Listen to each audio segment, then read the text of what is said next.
catching up on chat. I see your message there, Donut, if you're watching.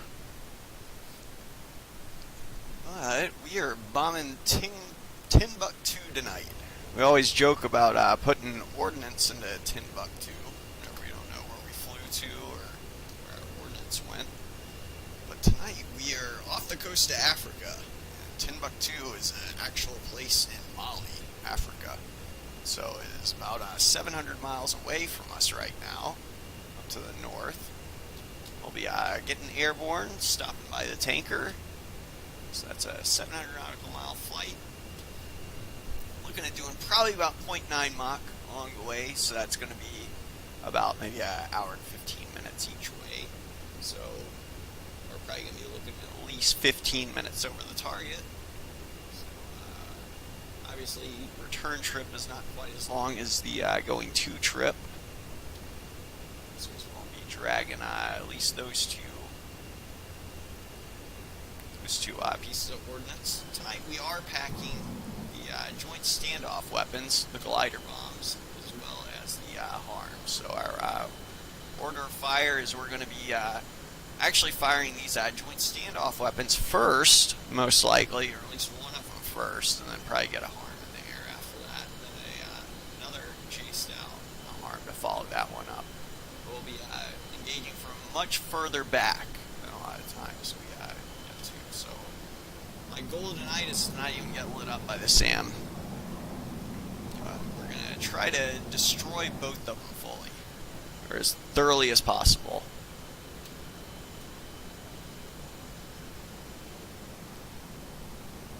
This hotel sucks ass. Here, I see you, Anthony, in chat. But yeah, without further ado, I'm going to go ahead and blow this popcorn stand. We're going to be using full burners on this takeoff. It's Talon 310, launching Cap 1 outbound. Yeah, I got my wingman in chat there. He's unable to fly with us tonight. He is out of town. How's it going, Donut?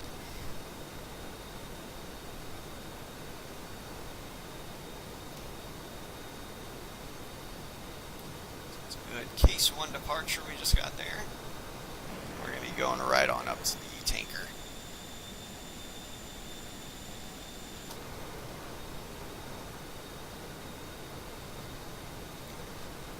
Guess is if we look at the HSI, he's going to be coming around back this way, so I'm just going to continue this loop around, kind of catch him in a left turn.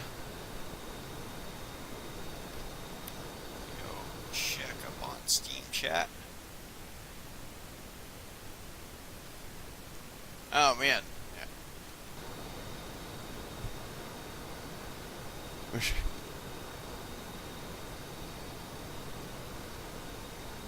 Yeah, if you were able to take out a bigger ship with the one with only 30% hull, ARC Trooper, that would, it's pretty impressive right there already. Yeah, it's a shame you weren't able to get it back, though.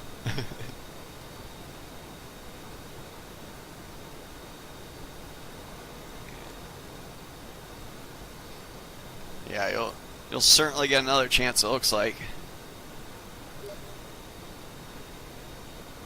We are contrailing at around Angels 11. This is real world weather, which is kind of surprising.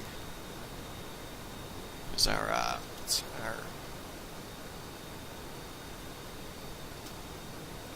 temperature is. Pretty sure the altimeter was 29 or 1 when we took off. Let's make sure of that.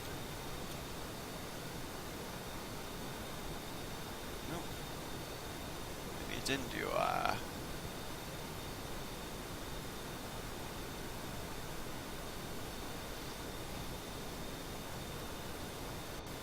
it's 3012. Right. Maybe it wasn't. We'll be using radar altitude most likely. Here's the tanker. I'm going to go ahead and go nose cold now that we got a visual on it.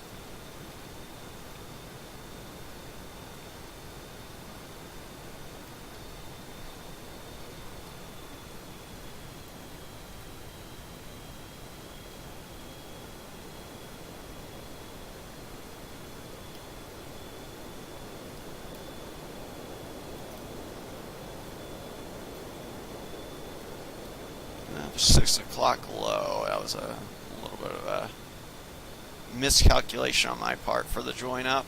Kind of sloppy.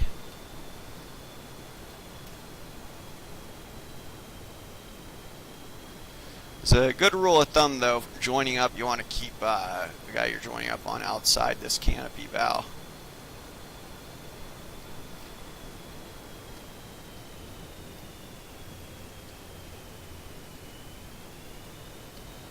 Usually that's what I'll try to do at least. Let's see how much gas we can take. It looks like about 5,000 pounds.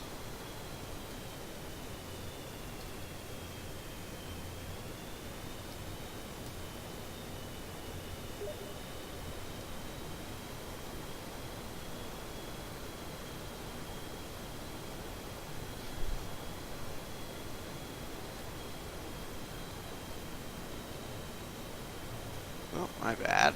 I need to catch back up on chat. My business is my pleasure.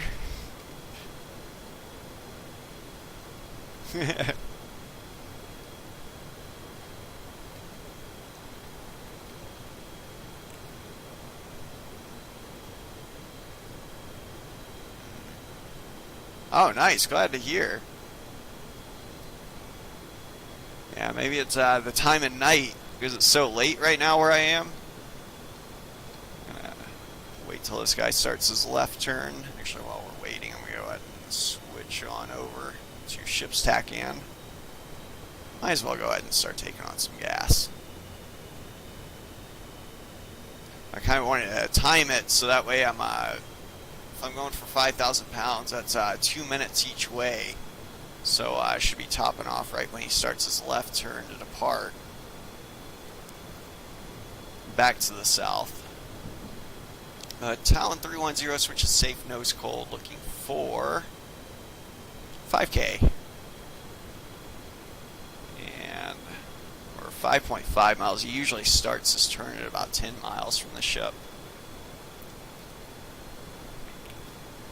I'm not too concerned about that. I just wanted to be in the right direction when I top off.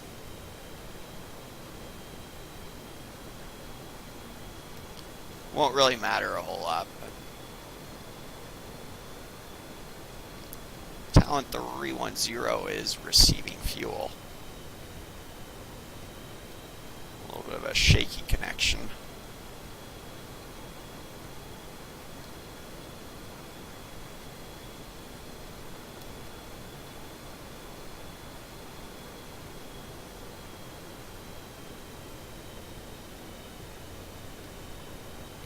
He actually started that one a little bit before 10 miles.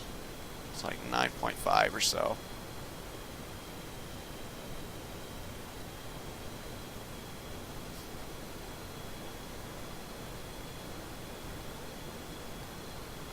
Hopefully we'll be pointing it back to the north by the time we top off here.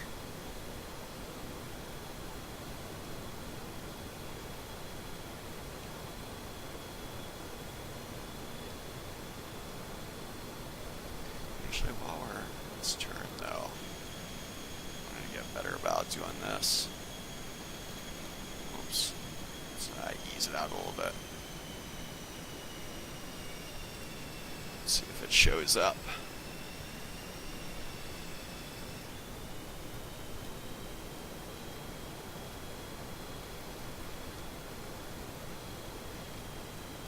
A little bit of a premature disconnection, but we should have no trouble getting back in there.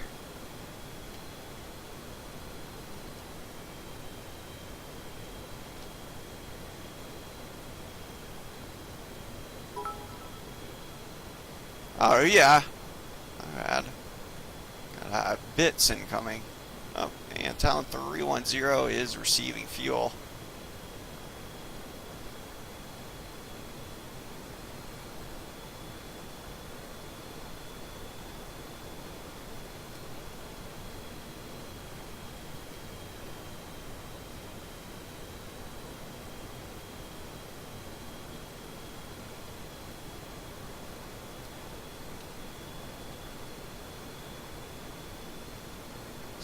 Doesn't show up till right before connection.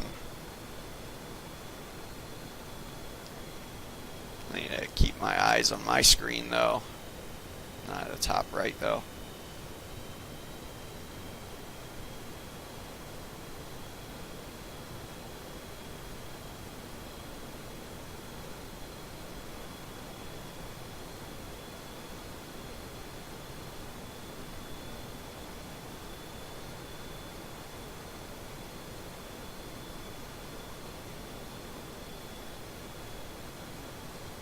Looks like it got in there from the external view. But we are topped off right now. I'm actually going to stick with this turn just for a few more. Let's see, we probably got about 20 more seconds or so a turn. Looks like about half a minute a turn actually.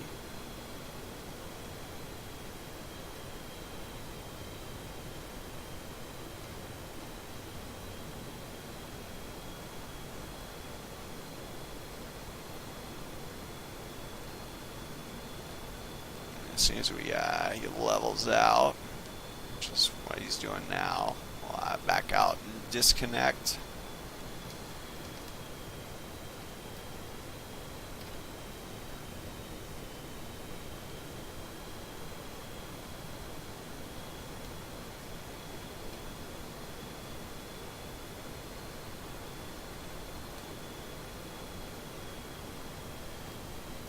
So Talon 310 is topped off and disconnecting.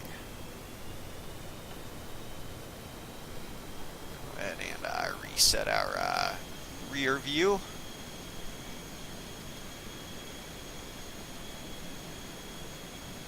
There we go.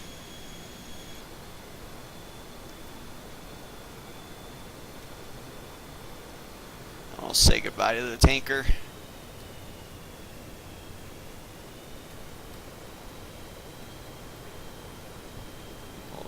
Wing wave to him.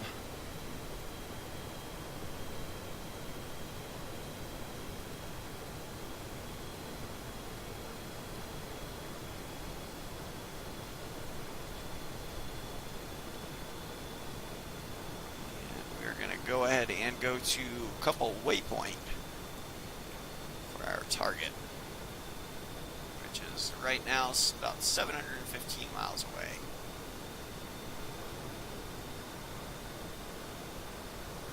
Tanker.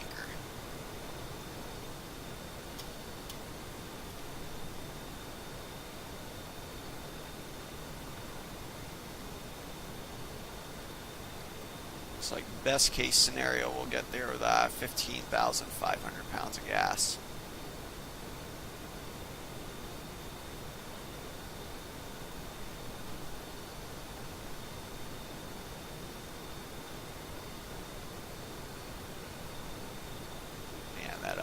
Throttle is touchy.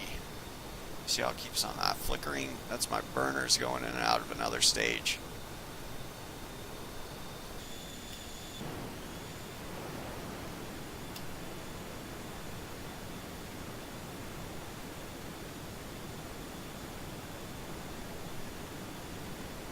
Let's see if that does it. Yep, that's what I'm looking for. Oh man, yeah, appreciate it, Anthony. All the bits. Just getting back over to chat. Holy crap. Man.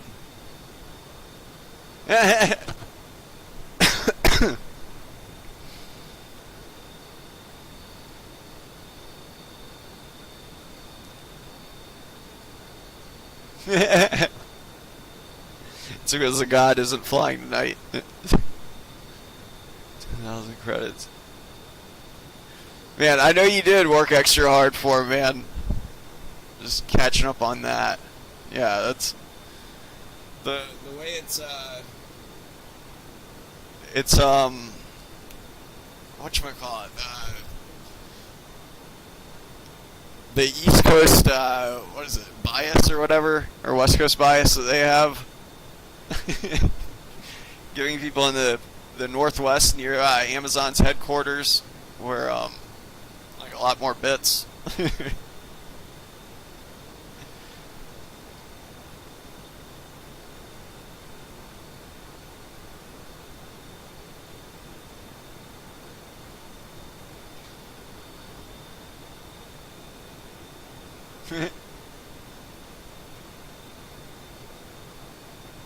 Oh, wait. Oh yeah, how's the how are you liking the Logitech, the joystick? Um, my backup one, this one.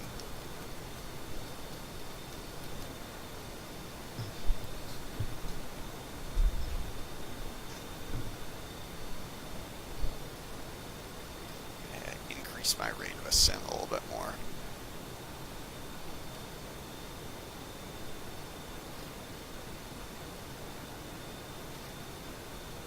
1,500 feet per minute shouldn't be bad.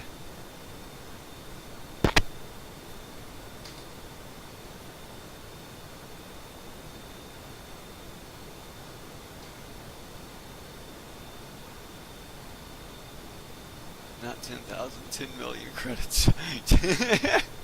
Yeah, 10, oh shoot, did I say 10,000? Shoot. My bad. Yeah, that would be 10 million, wow. 10 million bitcoins, or bits would be, yeah, that would be a lot. Man. Yeah, that would be $10,000, I think, if it was 10 million in bit. East Coast choppers. Yeah. Later, ARC Trooper. Man, thanks for tuning in. Yeah, good luck in that game, man. Only know how it goes.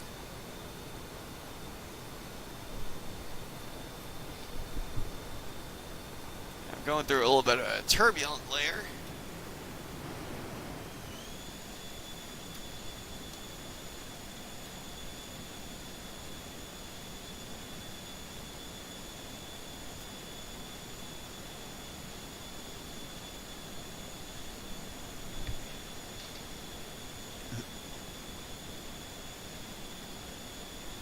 I am off tomorrow. We should be streaming, I think, what is it? I want to say 1800 tomorrow. And then the next two streams are 1900. But that's West Coast time.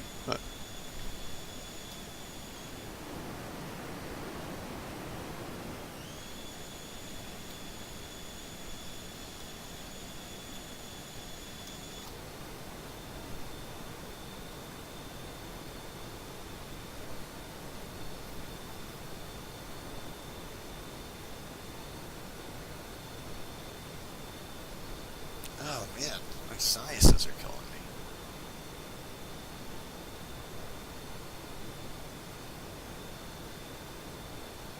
It's balls 18 here, man.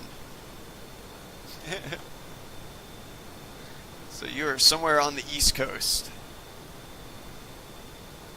Oh no, you're somewhere not East Coast, but Central.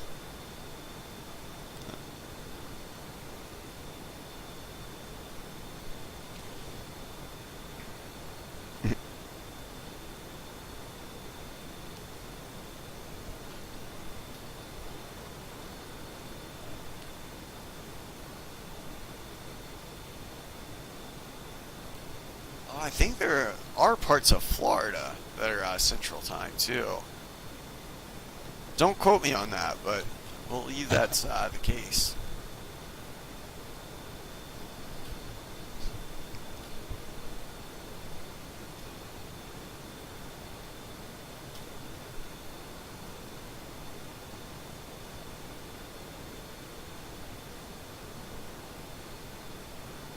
Passing through Angels 29. Yeah, yeah. Are you liking it? The Logitech.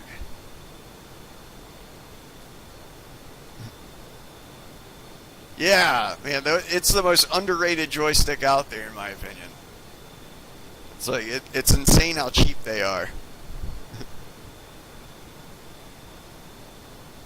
Later, man. Yeah, thanks for tuning in, dude.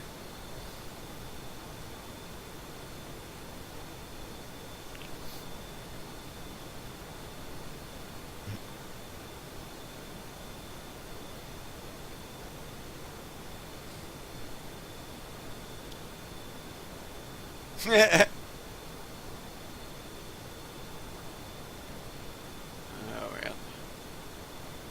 I'm gonna try to bring back this aircraft in one piece.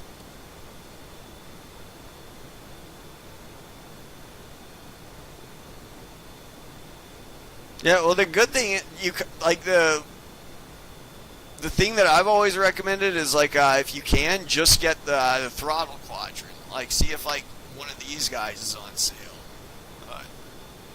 Hopefully that didn't spike my burners in another way. Let's see if that. Ah, good. My finagling did not hurt the system. And we're actually expected to be still have gas in these wing tanks by the time we get there, which is good.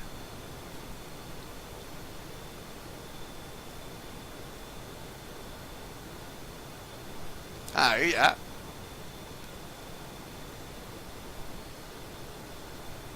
Yeah, I tuned into that the other day, I think. I never used that platform before, but it's a cool platform. I need to explore it more.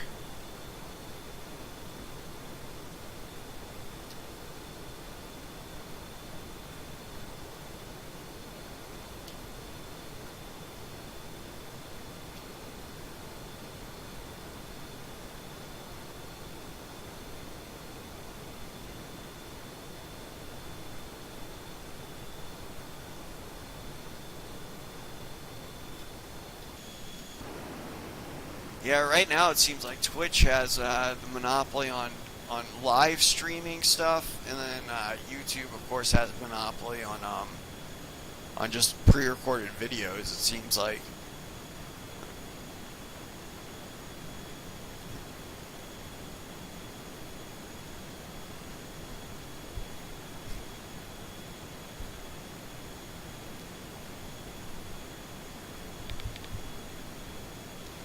Yeah, the exactly like the throttle on it. Like if you get, I remember we were still able to do pretty darn good formation back in the day. Like when I was still using the Logitech. Like it, I think maybe my flying improved a little bit, but it wasn't. I don't know. In my opinion, it's still a lot of the operator involved.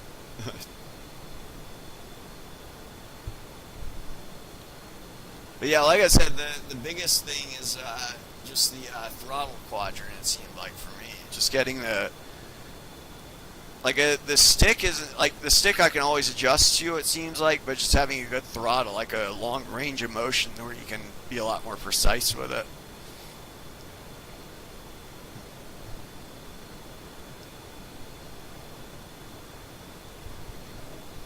Now the Logitech throttle, it's very precise from what I remember. It's just that it's there isn't nearly as much range of motion as you can see. That's the throttle on there.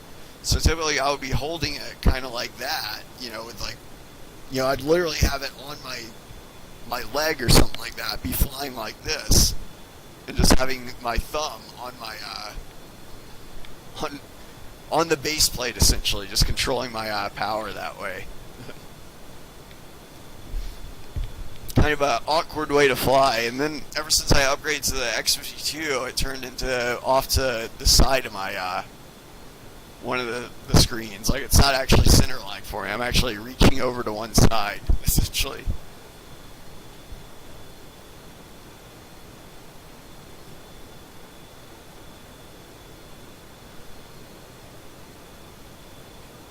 But I still definitely like having like my biggest problem, like I know when I've used yokes and whatnot, is with a yoke, a lot of times you'll have to get used to controlling your pitch and your roll with your left hand, and then controlling power with your right hand.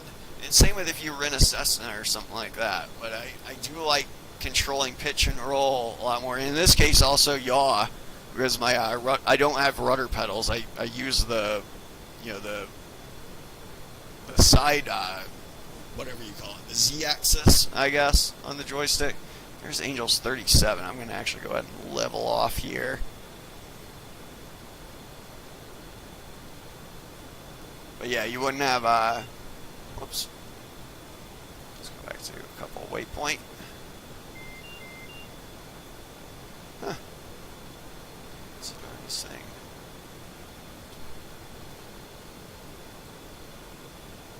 Let's get rid of that master caution.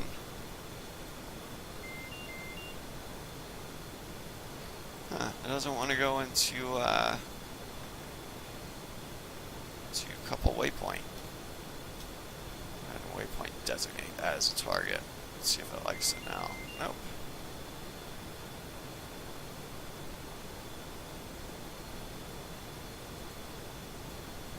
We'll just use heading hold. We'll investigate that.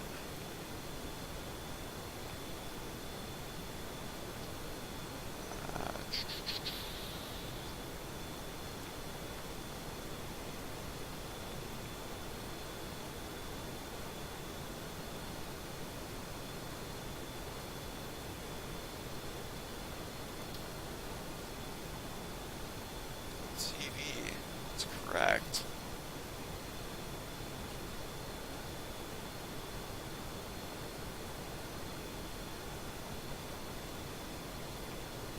Oops. I'll just go back to the bit.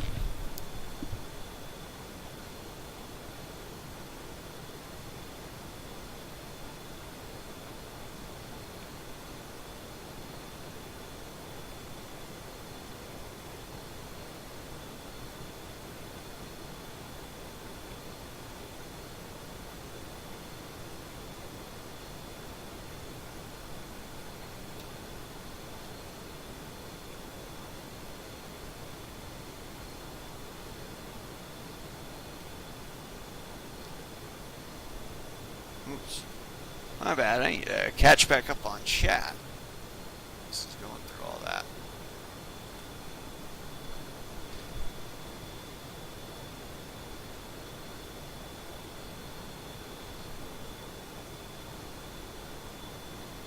Oh man, yeah, I've been missing a lot.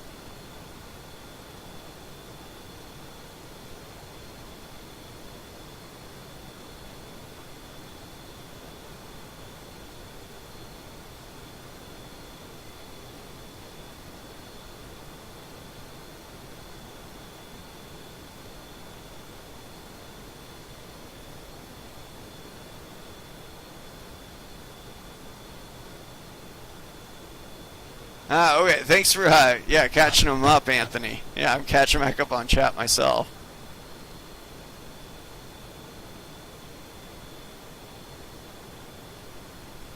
Yeah, I see that. Yeah, if you want to come in. Yeah, like Anthony said, though, you're going to see me as a Learjet, most likely.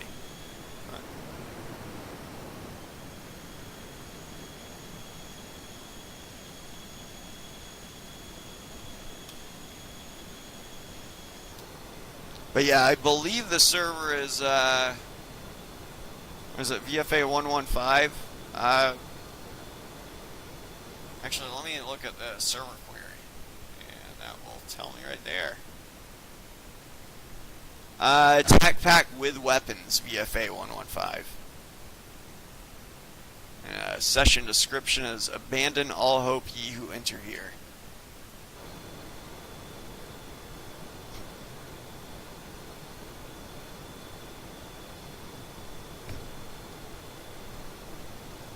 Yeah, appreciate it, Anthony. Yeah, we burn a lot less at this altitude.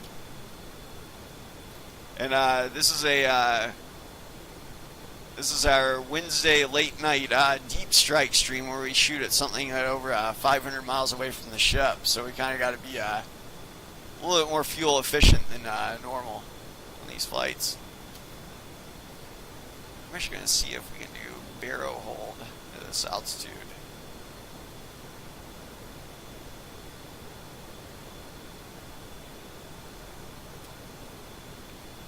We are feet dry. My bad. I don't think I mentioned that or said that.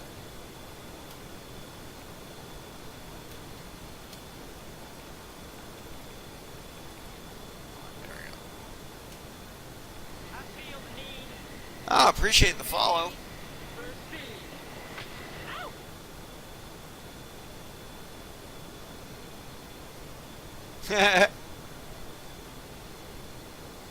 Yeah, it's risky though with tac pack on because combat can sometimes ensue.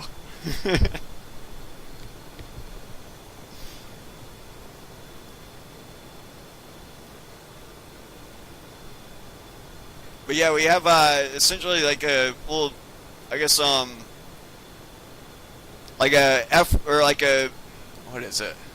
Not really a fact, more of a guide, I guess, down in the description.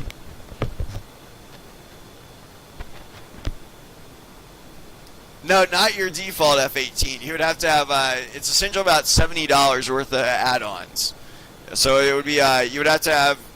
Actually, I mean, really, if you just got TAC Pack for like what is that, like $40 I think right now, or something. But there are freeware aircraft that you can download that can fire weapons and shoot stuff down. But in order for, say, if you went out and bought TAC Pack right now, in order for you to successfully like engage someone and shoot them down, there has to be several things that you have to meet. Essentially, it would have to be that the server has to be running TAC Pack. The guy that you're shooting at has to be running TAC Pack, and you have to be running TAC Pack. So, obviously in this server, I'm the only one in it, or I'm hosting, and therefore, because I have TAC Pack, obviously, like 2 of those rules are already taken care of.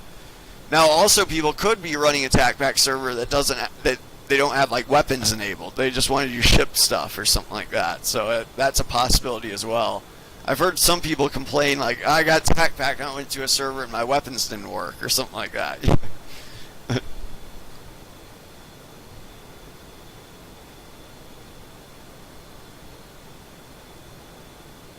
Yeah, you can certainly join and fly in the server. Yeah, it's just that like you wouldn't be able to shoot at anything or like get shot at. Or I mean, if you do get shot at, it's gonna be a Learjet flying at you or something like that. But it's not gonna, unless you have like aircraft collisions turned on, it's not gonna hurt you.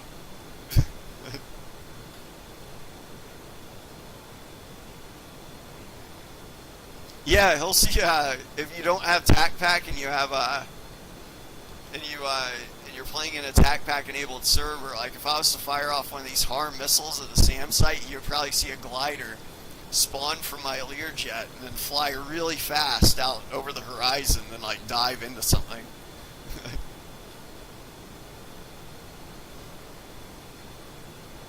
Yeah, no worries, especially if you're friendly. But yeah, if you don't have a TAC Pack, obviously you wouldn't like we. That's one of the first things we check for usually when someone comes in, or we try to figure out if they have TAC Pack or not. But if you're in a default F-18, those are non-TAC Pack. Even if you had TAC Pack, you wouldn't be able to shoot anything from it unless you modified it or something like that. But if that was the case, we have anti-cheat enabled on this server too, so then it would auto kick them. So yeah, it would. Essentially, in default F-18s, we always treat harmlessly. So,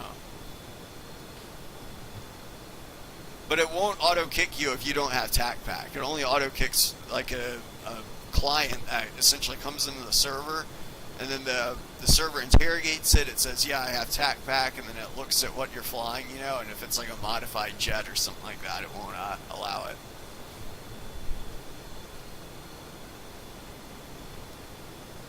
So that way we don't have someone downloading Santa's sleigh from Symbiation, putting like a GAW 8 and like 50 Sidewinders on it or something like that, and coming in and flying around at Mach 5 shooting at us, because that wouldn't be too fair.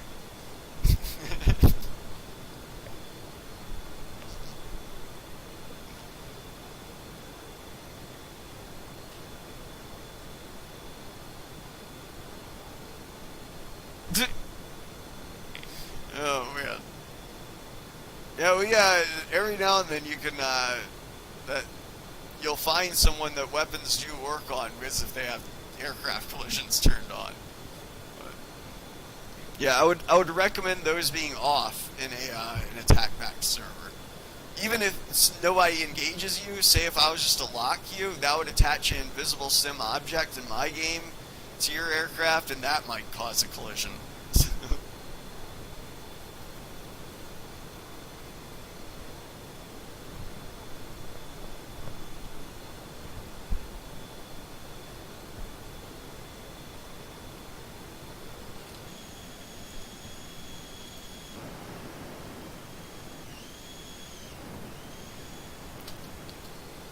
does look like barometric altitude worked pretty well up here. You gonna be around tomorrow, Anthony? By chance, or? No worries if not. Tomorrow is gonna be the IMC day.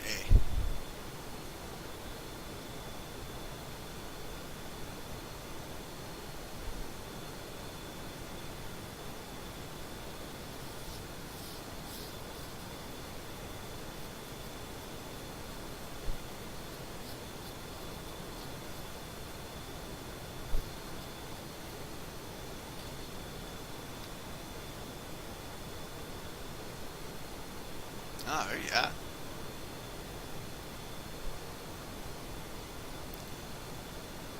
From your pumpkin fest?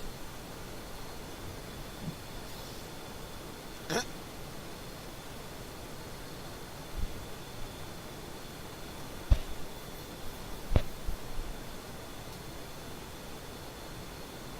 I know it's a lantern festival. I'm just giving them crap, though.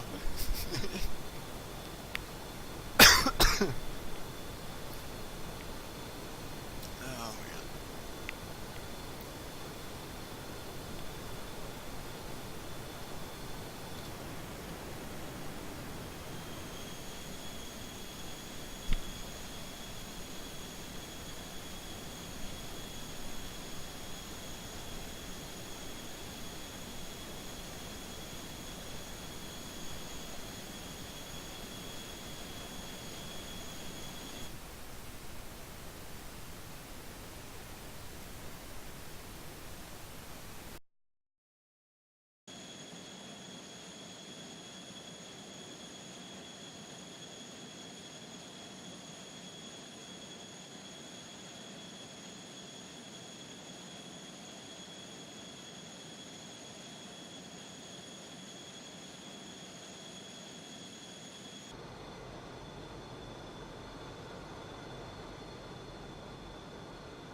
Oh, yep, Anthony just took care of it. Yeah, Doc G84. It should be the same as the stream, I believe. I think that, yeah, it should be. Ah, okay. Gotcha, joining.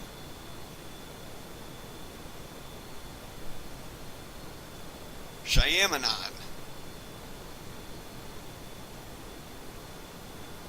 Or is that Yeshayamanon? My bad. My wingman isn't here to correct my my pronunciation like he usually is.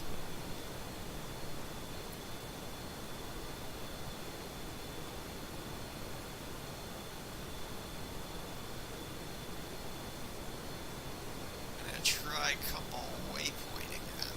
See what it does. Yeah, that is the darndest thing.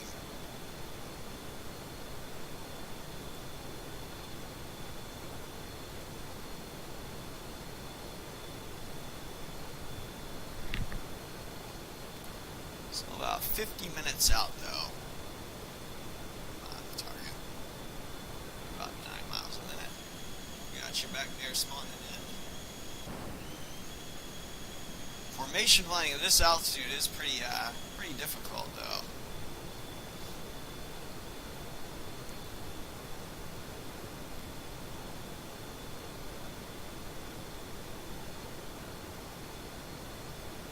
Ah, melon. Okay.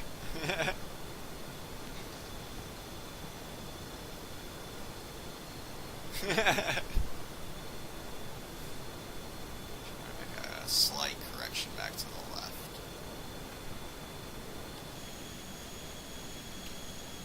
So we got the gear down. That might not be the case though. It might just need to be cycled. Sometimes it's a mismatch. The host and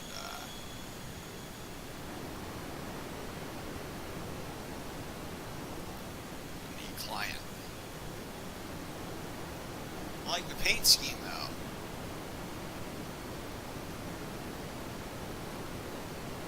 It's got it going up now.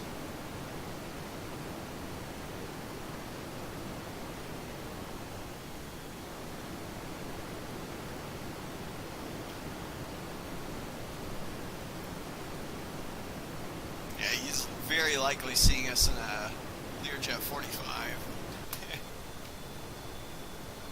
Let's see if we can,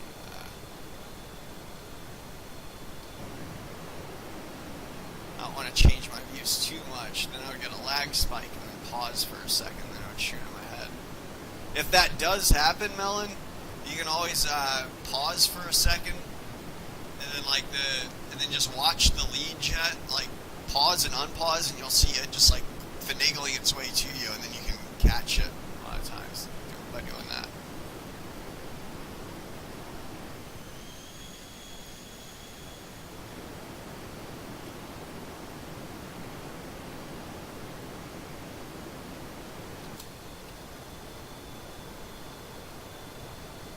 Nice, looking good.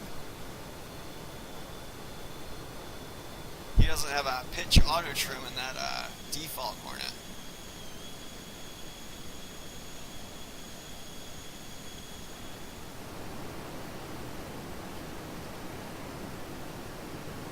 Yeah, the Superhornet is much larger though than the Legacy Hornets.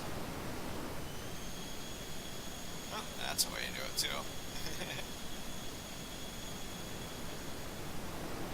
Or with Tac Pack, you will not be able to do that. If you ever get Tac Pack, like keep that in mind. Is there's a lot more realism that gets enforced with Tac Pack enabled in a lot of servers. So like things like that won't necessarily work, and like labels, for example, you won't be able to turn on. Yeah, there's a whole host of things that that'll be changed.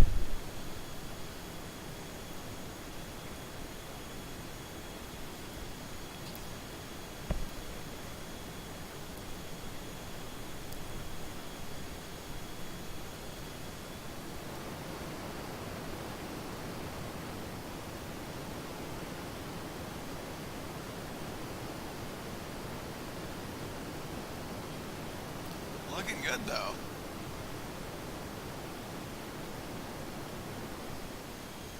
And you're doing that with a Logitech 3D. Same one Anthony uses, I think.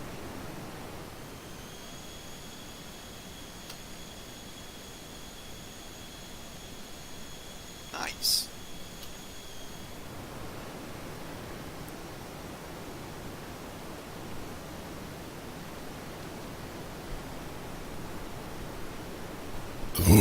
Excuse me. Wow. The soda is up on me.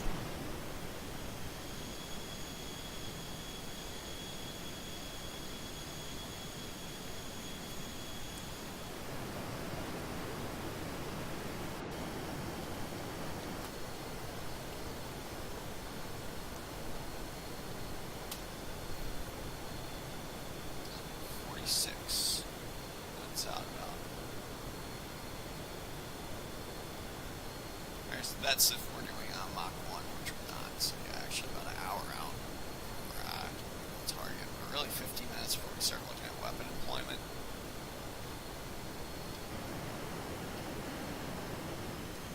The trip back shouldn't be quite as slow. We'll be able to burn a little bit quicker on the way back.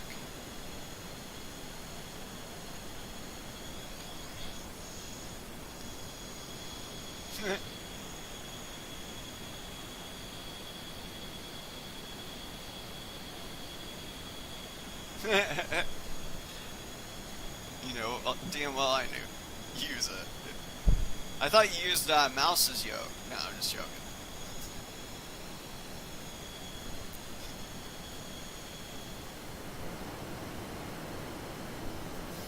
Inverted would be, it's pretty difficult at this altitude. That's looking pretty good though, right there.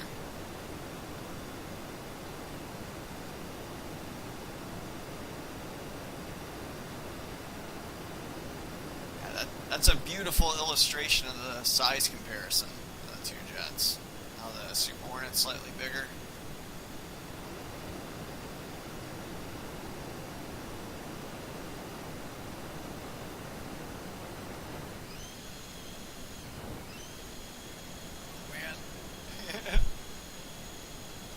He's doing pretty darn good so far, just getting back. Look at that, he's straightened it out.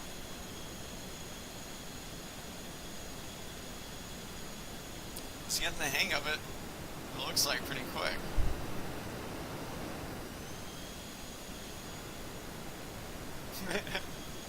Keep in mind, that's a lot easier to do at lower altitudes, Melon.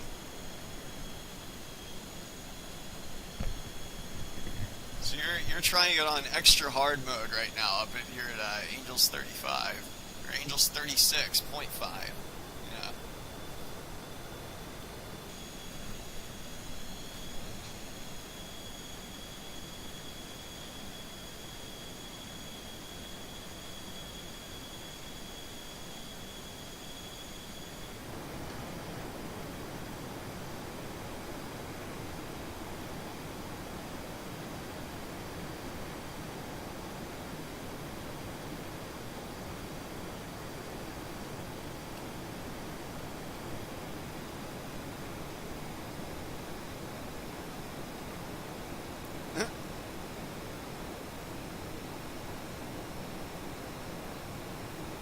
I use my phone to fly. Oh my gosh.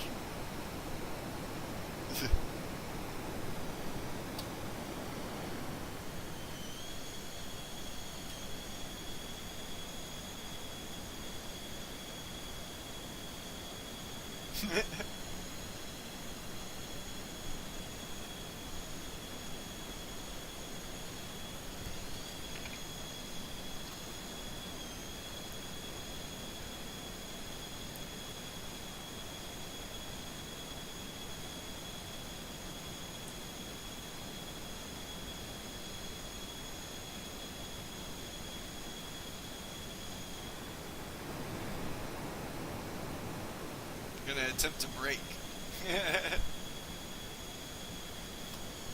Yeah, on really long endurance flights like this, a lot of times we'll space it out quite a bit.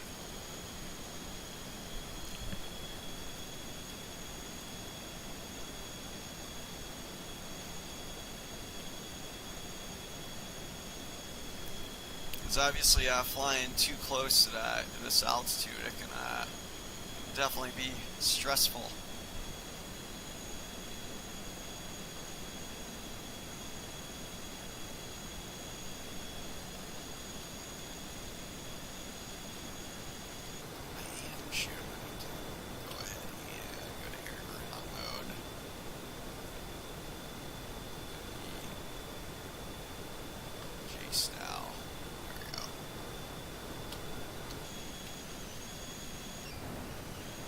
Oh shoot! I totally missed that while I was looking at the damn J-style thing. I hope that the rear view caught it. It's arming the J-style menu. So I'm gonna look and make sure that the timing on it. Yeah, okay. So it's the GPS coming online.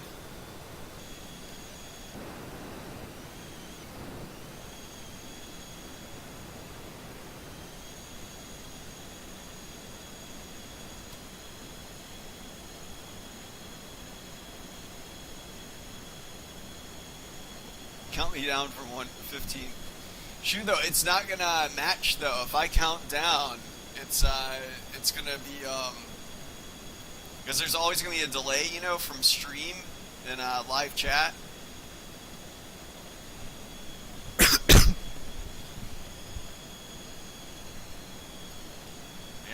watching right now.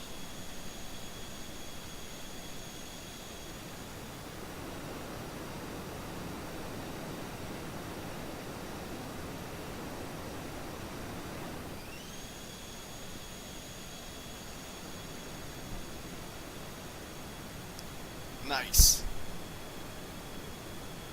I think that looked pretty good. I switched to the front right before you broke.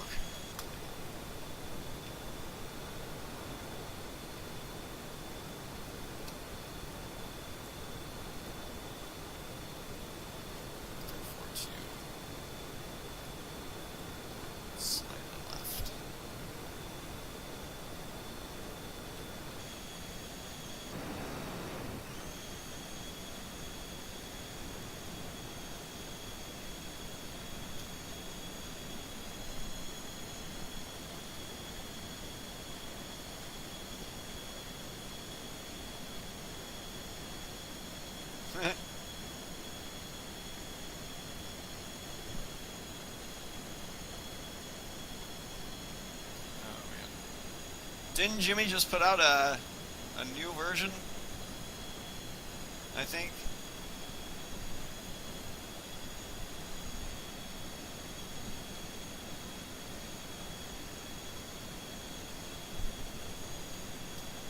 So I gotta put a daylight left. So can't put my night vision camera on yet.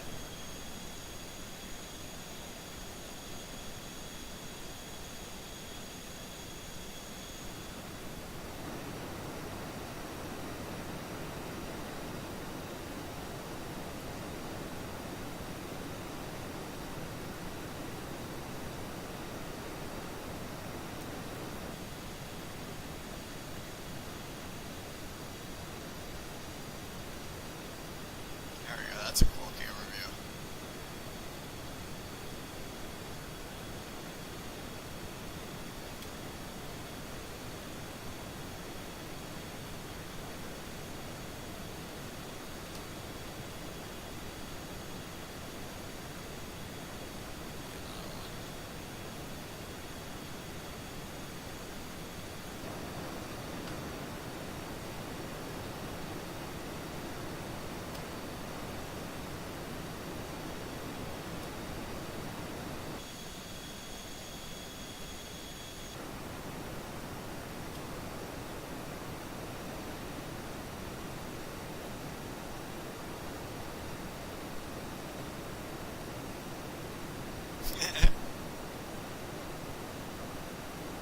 This is the plat cam view. Or not plat cam, but it's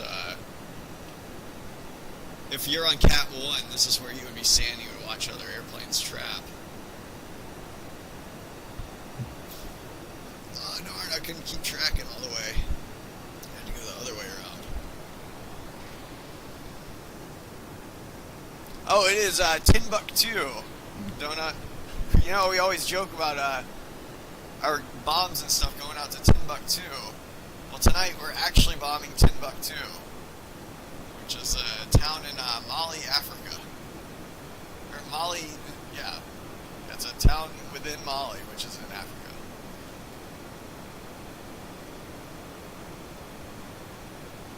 So we took off just south of Ghana, and we're now going north into Mali and looking for Timbuktu.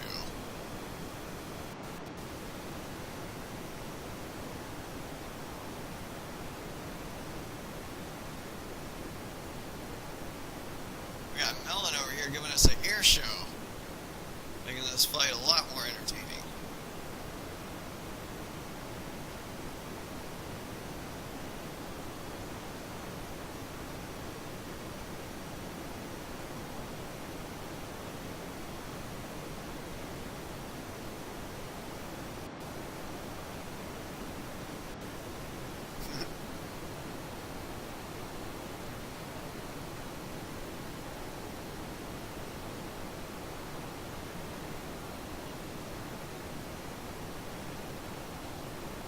Probably drops the new versions every 2 hours. Yeah.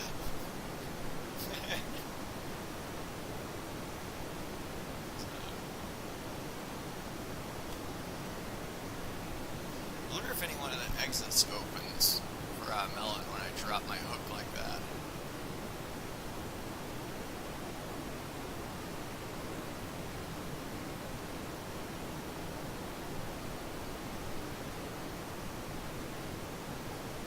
Unfortunately, I don't think the default Hornet's hook actually shows up. I believe that was something even in the 2012 version we had to update, or like make it an exit or something like that.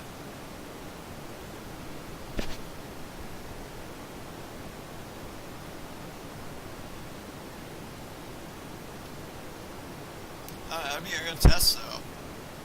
Melon dropped his hook. Let's see if we can see it.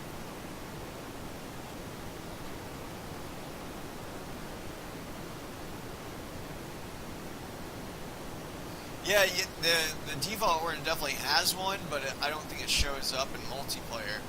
Like in, if you have two superbugs flying with each other, like if one drops their hook, the other player will actually see that player drop his hook. Whereas in the default Hornet, I don't think that actually shows up. Like it doesn't show up in multiplayer at least, or the hook dropping.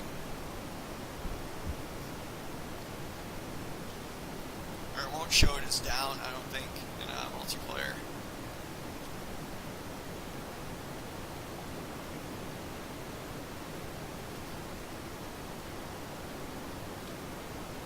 I could be mistaken on that, but I believe that was the case.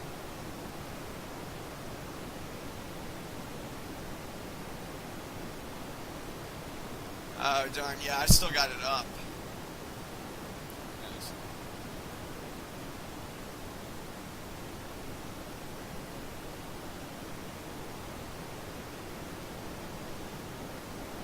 I think Jimmy's jet, yeah, obviously Jimmy's jet will transfer just because it's the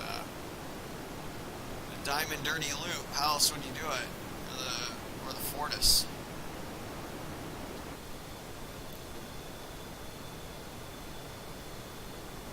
Right on target.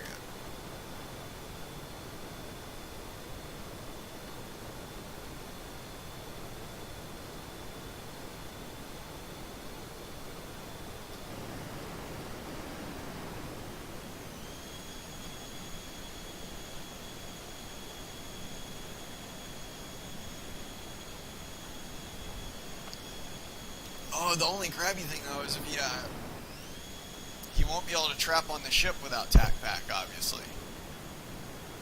Because the ship will probably just show up as like a 747 for him, or something like that in the water.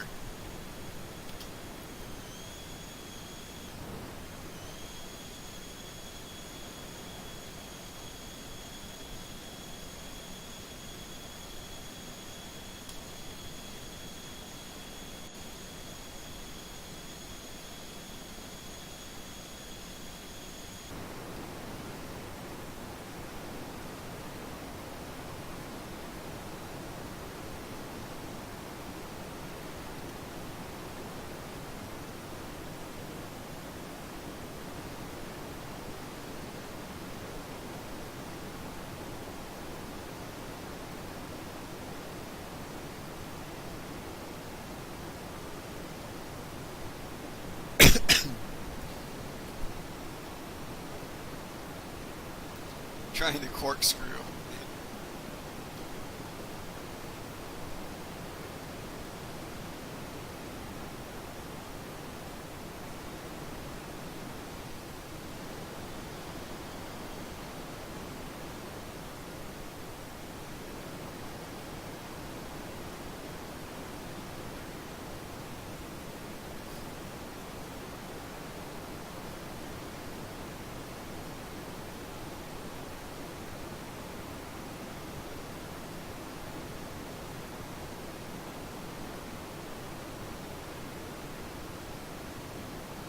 That looks pretty good.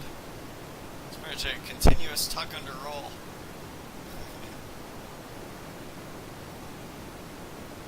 You can look down the corkscrew there and see the contrail right through the middle of it.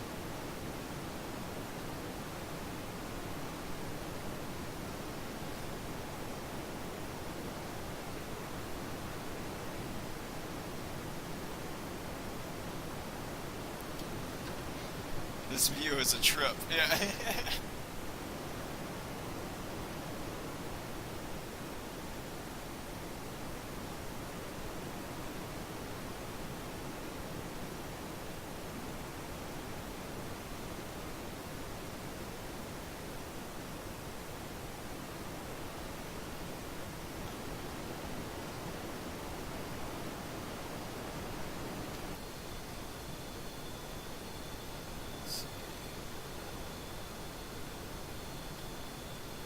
About 30 more minutes or so until we're over the target.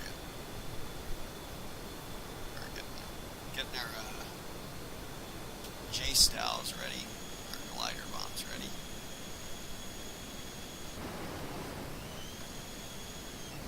It's not looking bad, like a inverted flight right there.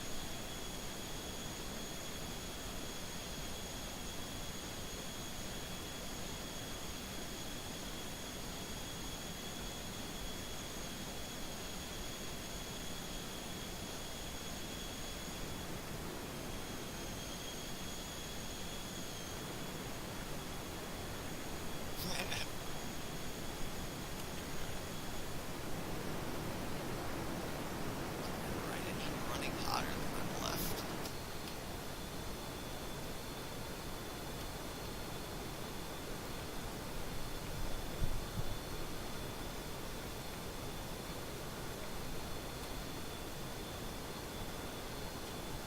Nope. Got the same fuel flow and everything. Yeah. Yeah, good to go.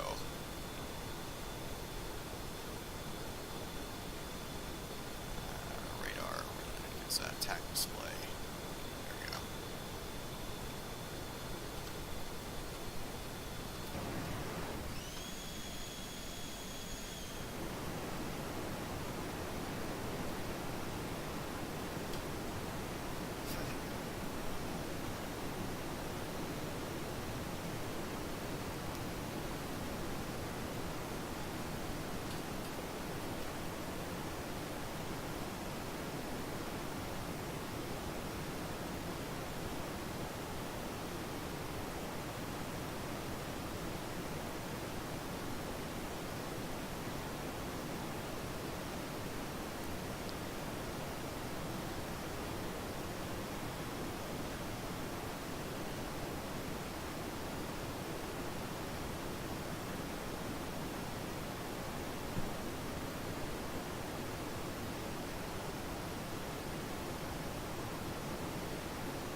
We're watching you back there.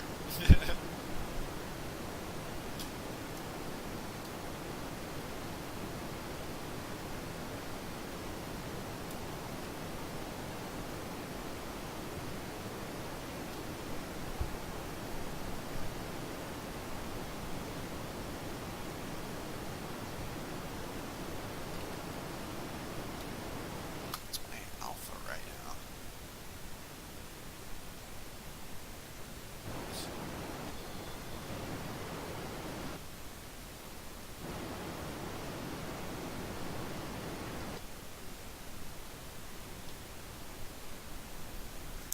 So we got quite a bit of alpha. Once we start getting rid of these glider bombs, we'll level out.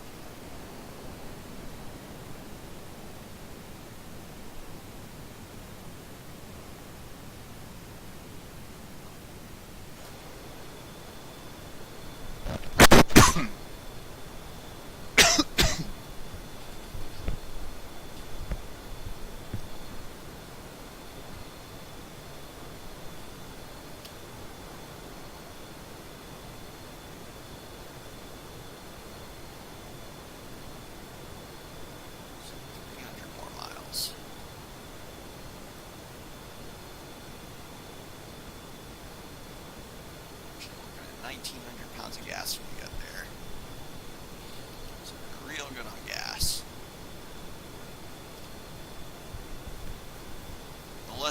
turn now, the faster we can go on the way back.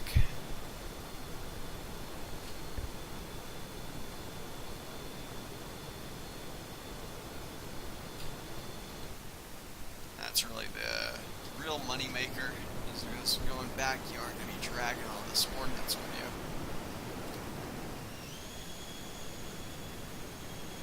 At least have 2 more free pylons.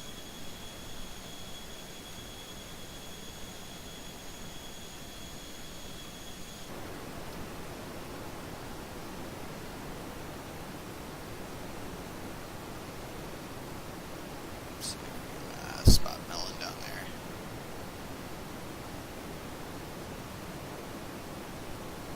Not see him down there.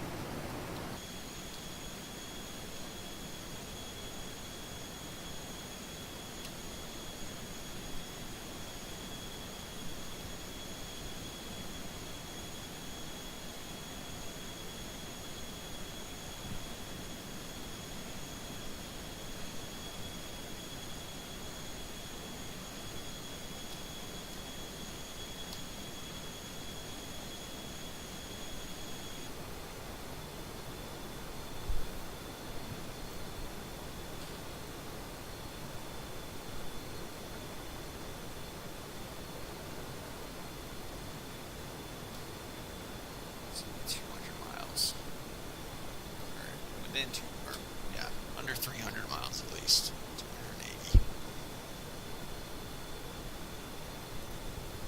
Maybe about 20 or 25 more minutes before we're looking at weapon deployment.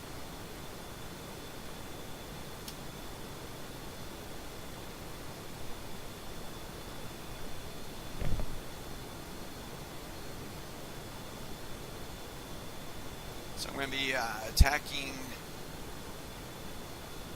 SAM site first with a J-style glider bomb tonight instead of a harm. It can be shot down by missiles, but I'm counting on the fact that the harm's going to beat it there.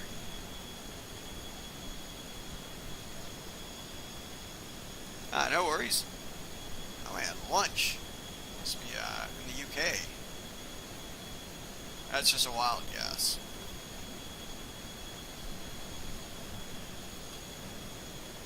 Or somewhere in Europe, possibly.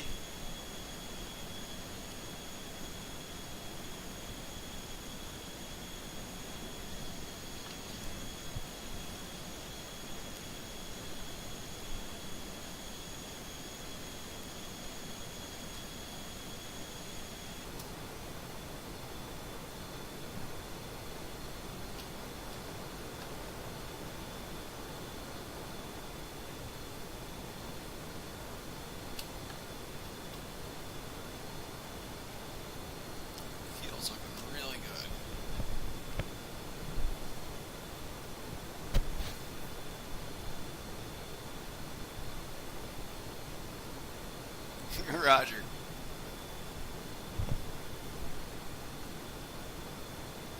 Oh man, actually that's probably just really far behind me then.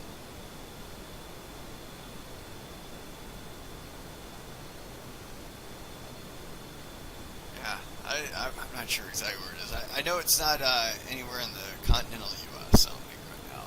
It's lunch.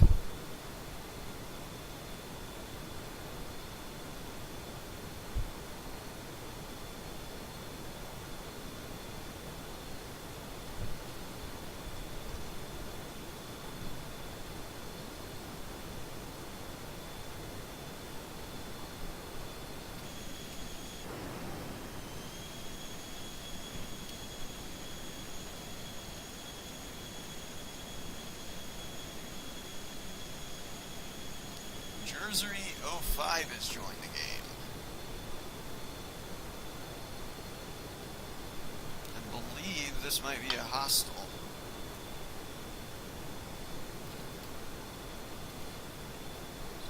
Go ahead and increase to full power.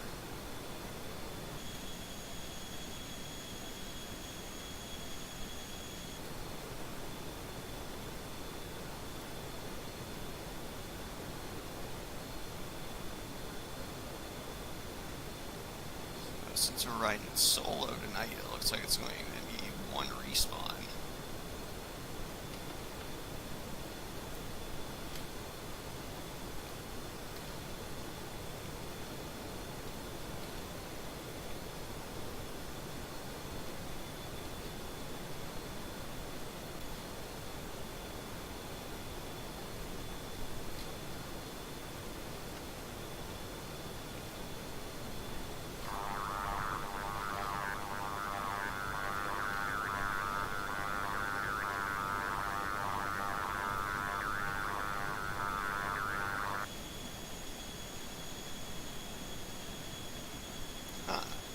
B2 Spirit.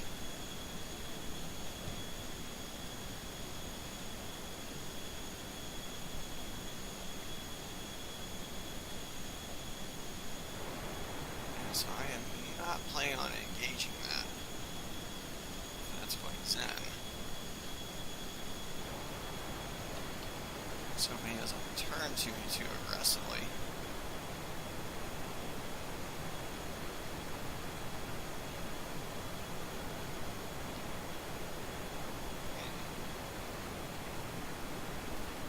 I think he's tag packed though, because if it was, it would kicked him. If he's not in a digitally signed aircraft.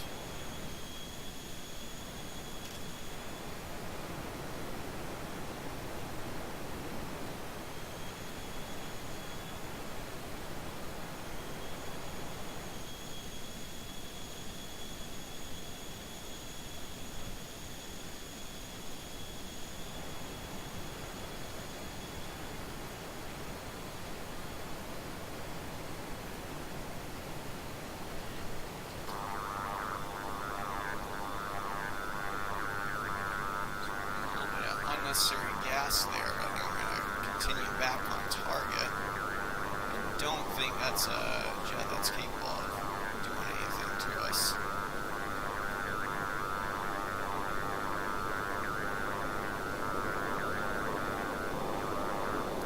Obviously, Fox and 4-2, but I think we're going to save our ordnance for something a little bit more threatening. He doesn't look like he's turning into us or anything, so I'm not going to engage that. So I'm going to switch back on over to air-to-ground mode.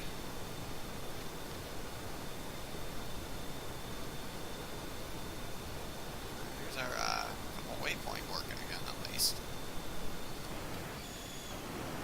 Come back out of full burners.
Pretty sure he doesn't on this run at least, but yeah, I was just checking my IFF list. It's unknown.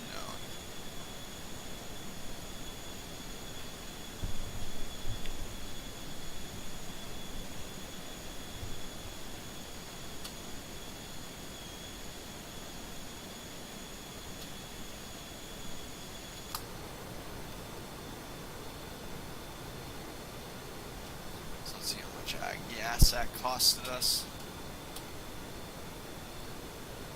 So we're getting there around 17,000 pounds. Not too bad of a gas tax. that's essentially the cost of doing one lap. Or turning your nose back around.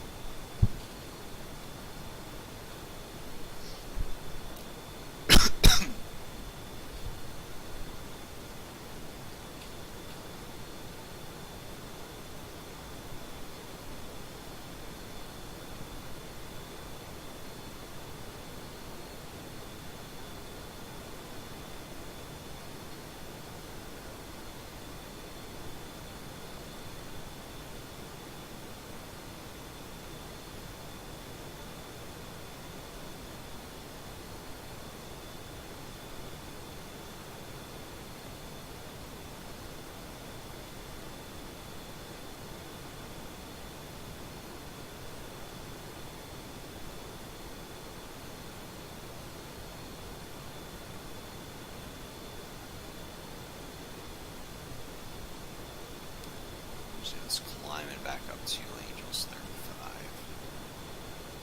Actually, right, Angels 36. Go for.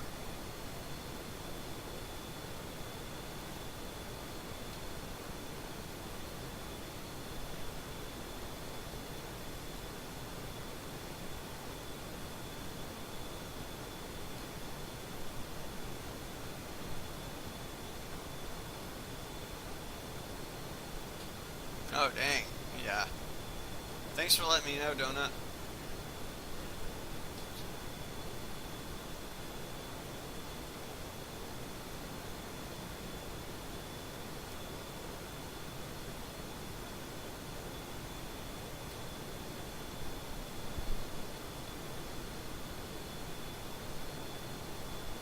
Firewolf has joined the game.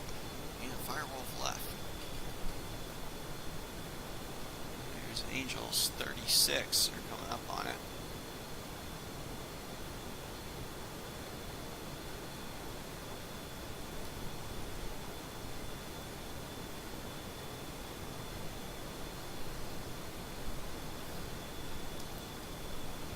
Yeah, essentially we have a IFF list, or a spreadsheet of the known players that have TAC Pack. And they're known to, they're either classified as green, yellow, or red. Essentially, and it's based off the interactions we've had. If it's a 100% shoot rate, like if they come in and they start shooting right away, then they're classified as red right away usually, or like we're clear to engage those, and that's usually after like 2 or more interactions. And just like as soon as spawning in, they start shooting. Yellow means essentially just like proceed with caution. Green means they've never been known to engage, at least not without warning or something.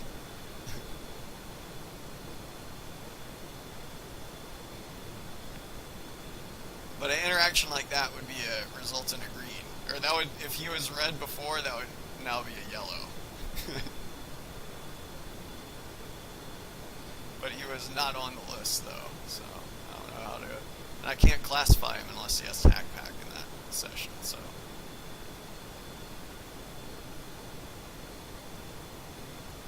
Glad I didn't pop off my tanks though, or external tanks.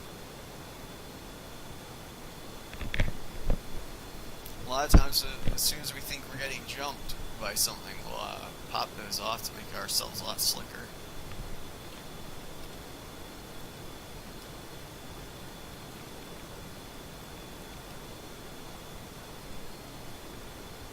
So that's our maximum engagement range, that circle that we're coming up on. About 160 miles.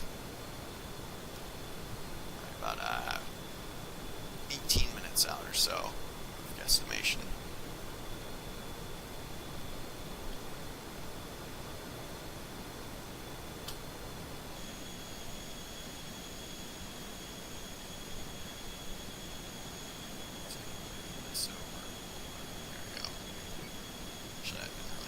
Much. Oh well. Nothing's been said in chat.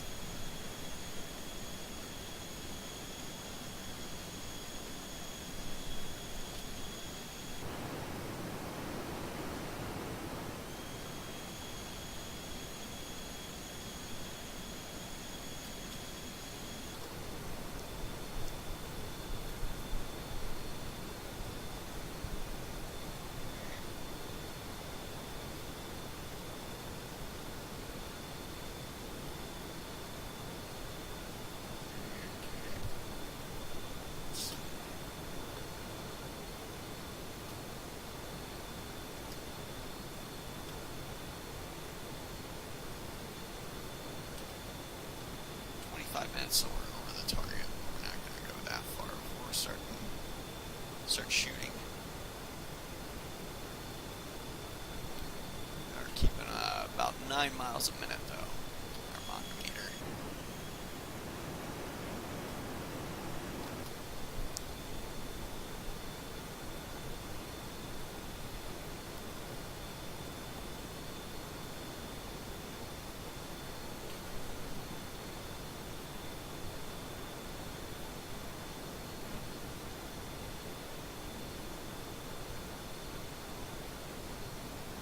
Yeah, I would have had enough fuel to get back. I would not have had enough fuel, though, to go to the target, continue bombing it, you know, and then get back.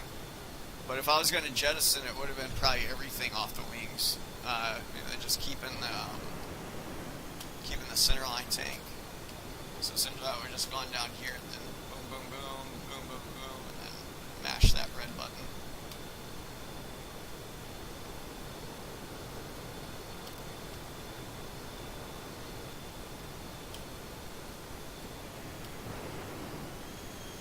That's if you,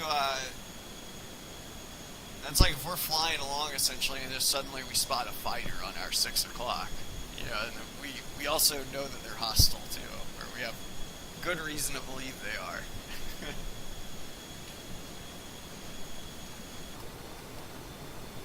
I will say, typically, we'll treat Tomcats and F-35s as much more likely to be hostile than another Superbug or something like that. Just because being that it's freeware, it's a lot more likely that someone can just buy TAC pack, you know, come into the server with a freeware airplane and then start shooting with it. Which is what most people get TAC pack for, is just to get something in FSX that can blow something up.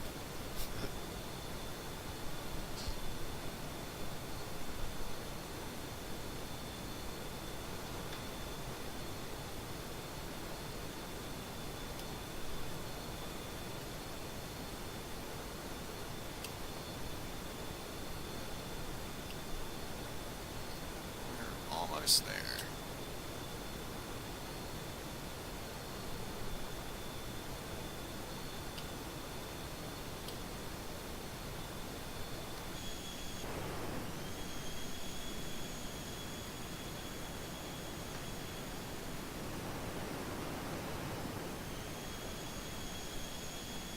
Further north we go into Africa, the more and more deserty it gets.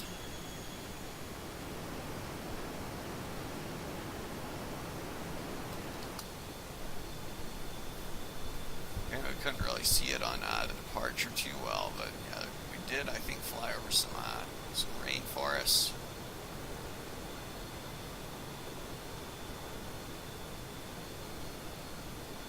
At least some forests. I don't know if it classifies as a rainforest or not. What the heck do I know about geography?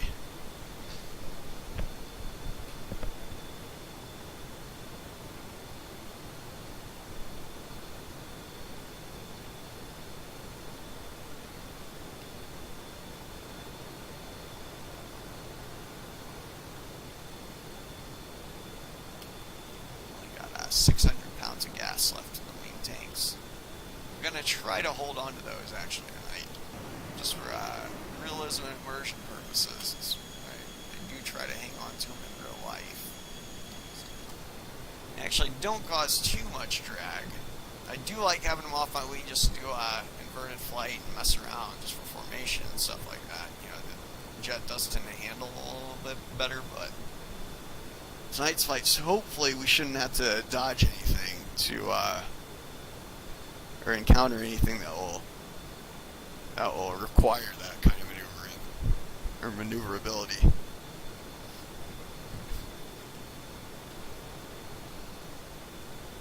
So far we pulled 4.3 Gs maximum this flight. That was just now, or that was just a few minutes ago when we circled around to investigate the new player.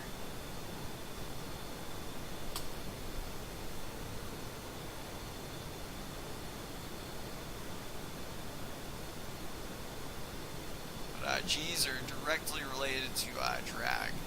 They're directly proportional to drag, so it's not. You want to minimize that when you're turning around. A lot of people freak out on the stick and give it a full pull, you know, and at this altitude you can bleed off all your energy very, very quickly like that, which you don't want to do. At this altitude, my tactic is to keep it in burners and keep that look like that slow, lazy turn almost, where you're maybe pulling like 4 or 5 G's, but you're not. You're trying to build your energy for the most part, while the guy that's chasing you, hopefully he is at full pull, trying to stay inside your turning circle.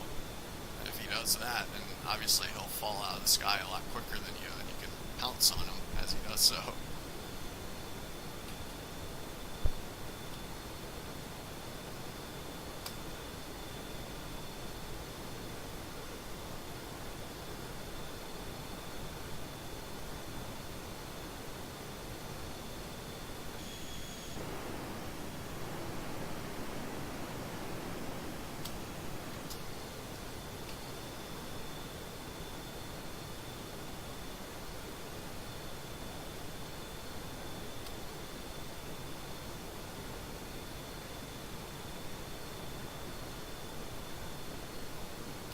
Actually, I'm going to switch on over to harm.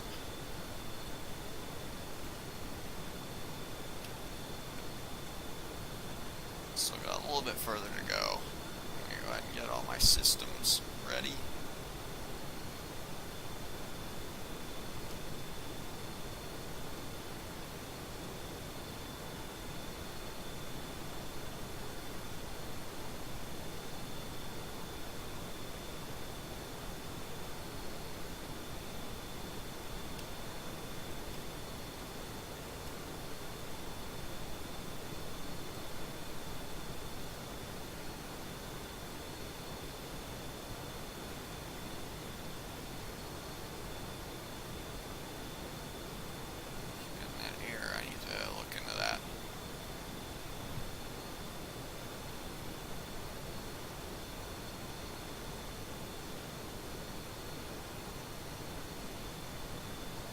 Yeah, it's when you got stuff on the wings though, this jet handles like a bomber and definitely can't dogfight very well. So it's, you know, what my plan was, if I was expecting to see like a Tomcat or something like that on my 6, and if it started turning with me, I was just gonna try to hit it with the AIM-9 as quick as possible. And then if that didn't work, then I would have had to jettison my stuff, because then it looks like it's probably gonna be a knife fight.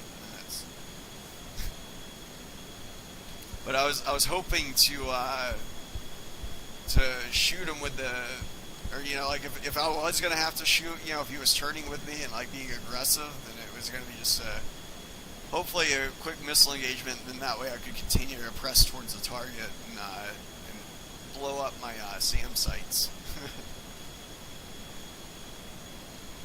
Yeah, I think ours. I was. You succeeded in defending Beijing, if I remember right. That was the mission. But yeah, we never got to bomb it or anything, and our in fact, yeah, we should probably do that tomorrow or something on the 1/16th mile visibility stream. But yeah, I jettisoned, I believe it was all my wing loads. But I think I kept my center. I usually try to keep my centerline tank most of the time. It doesn't add too much drag, and it's nice to be able to fill up to 17,000 pounds. I call it my badge of honor. It's always a badge of honor to take it back to the ship with you. But in real life, though, it's actually very rare that they do punch these things off. They're actually pretty limited quantity on the ship, and they're actually kind of expensive, believe it or not.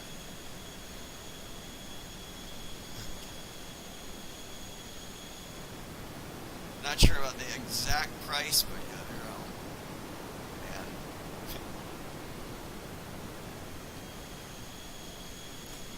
I was reading online. There was a Vietnam F-4 Phantom pilot that said like his I think he did a whole tour in Vietnam and never got to jettison one. And he even said like there was a few times where he wanted to jettison them to go chase after MiGs, but they didn't let him because it was like such a short quantity. So. We've always joked, though, the reason they can't jettison them in real life is because they keep on resupplying us, the virtual guys, with them. Because we do pop them off like it's going out of style. But tonight's stream, yeah, unless we get jumped or something like that, I will usually jump them if we like spot like a bandit, like someone who's potentially hostile or aggressive on us, you know, on my 6 o'clock, especially after like we've already gotten rid of our wing load, or we've already hit the target. And it's just an interest of keeping the jet alive, I guess, at that point. So it's good to get rid of any extra stuff on the wings. But we can certainly make it back on 17,000 pounds of gas if we had to. Yeah, I've heard differing estimates on how much they cost. Like, I've heard anywhere from like 15,000 to 10,000 to 30,000. It's probably variable on how many Uncle Sam buys at a time, but it's actually a company called Sergeant Fletcher that makes them for the Superhornets and a lot of Air Force aircraft too. It's kind of a weird name, I know, but Sergeant Fletcher drop tanks. It's a company that just specializes in. Actually, I think they do a few other things, but I know drop tanks are one of their big sellers with Uncle Sam.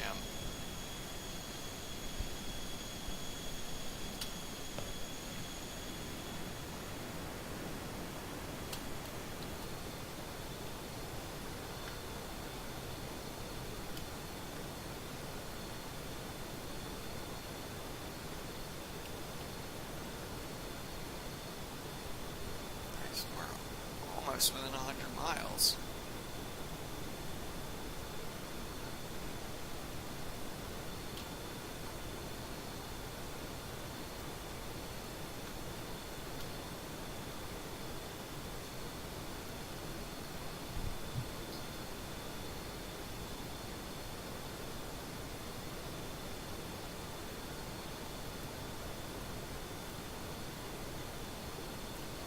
Slight adjustment off to the left here, so we're not pointing our nose directly at it.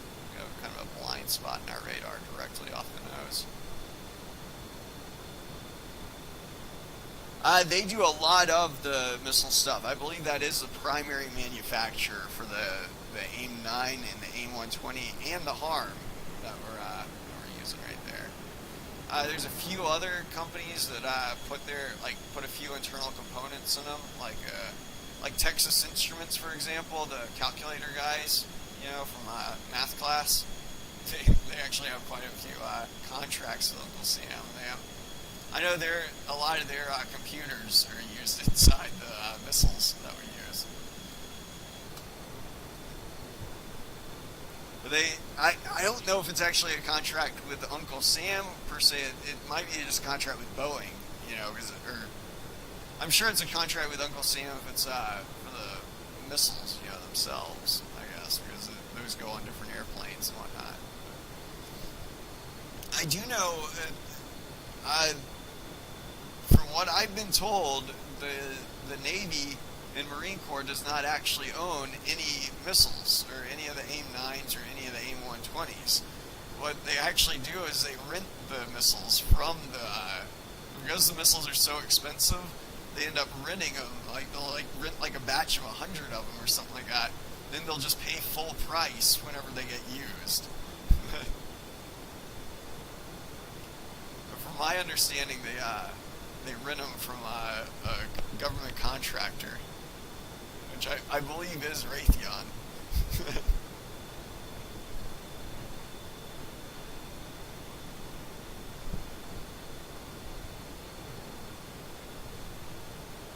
Now, granted, the weapons themselves are still guarded by,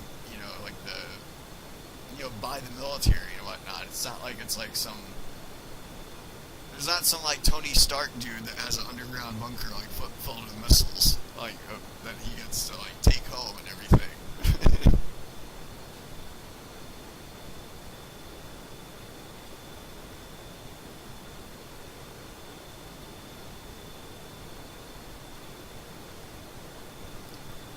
Almost there. About to start getting spikes.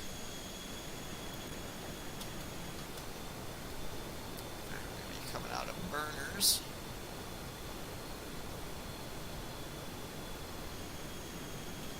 And let them light us up with the radar. Not a full-blown block or anything. We're going to be far enough away not to have that happen. We are going to get a little bit slower since I don't want to run right towards the target.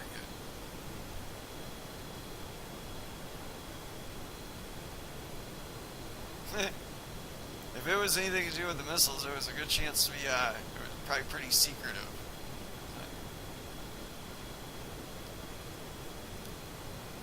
Yeah, Uncle Sam, when it comes to their technology, man, they'll sometimes, oh, there we go. Spike Sam, 1 o'clock. Let's see what this guy is.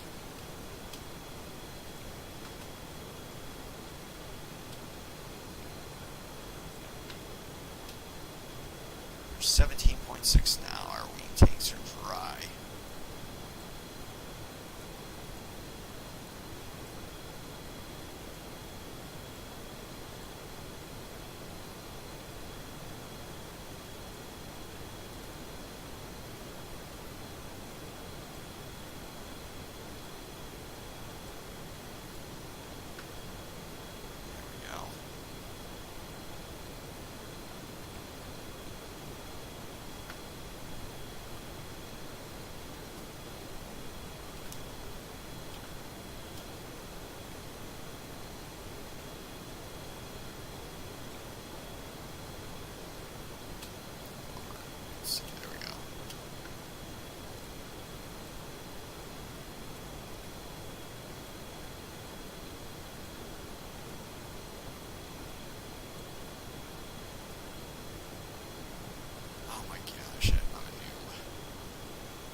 Do elevation on the other one, 863.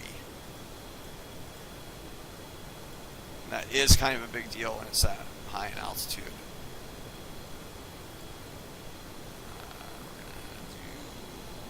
Let's do that.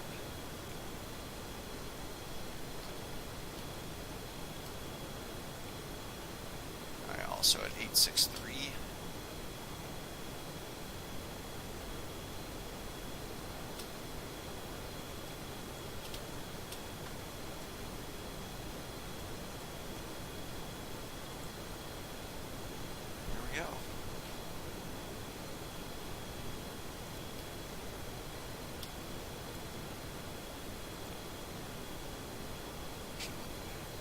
Let's go ahead.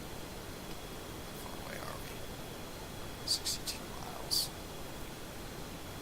Shoot, I don't want to wait on that timer. Screw it. 310 Magnum.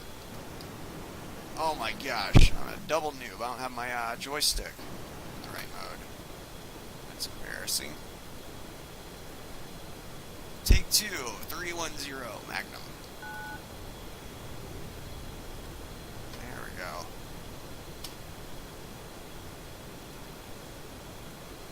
.310 is off to the west.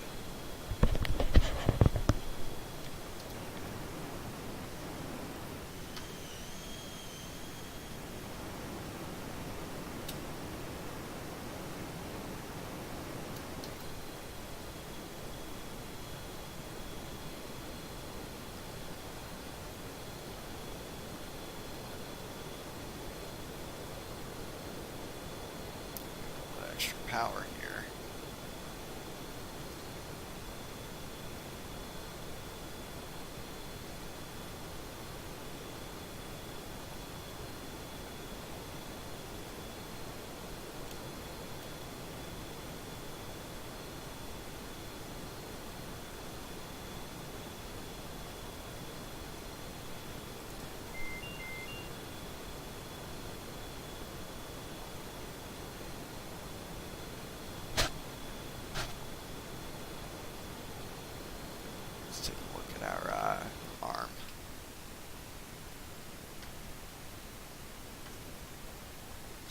flight. There is Timbuktu, I believe. That's the town. Maybe? Not sure. We'll see where this missile hits.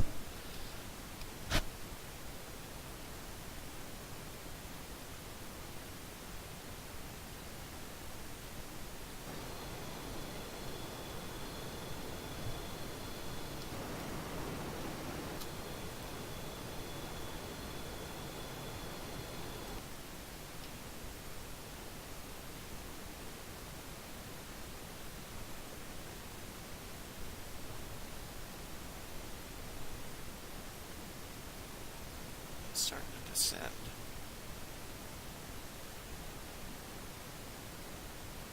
Its motor has run out.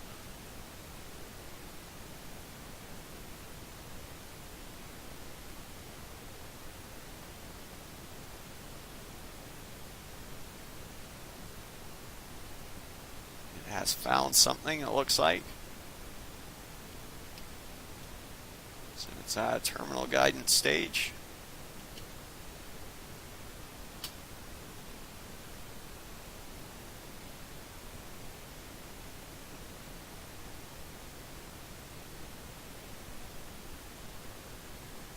Looks like a good hit.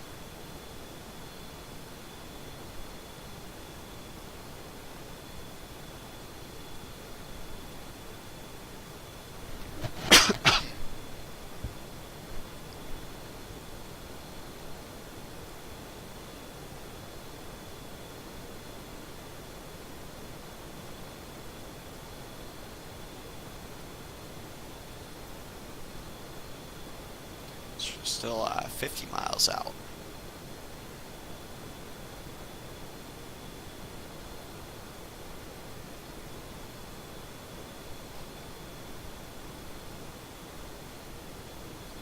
.310 Magnum. 310 is off to the east.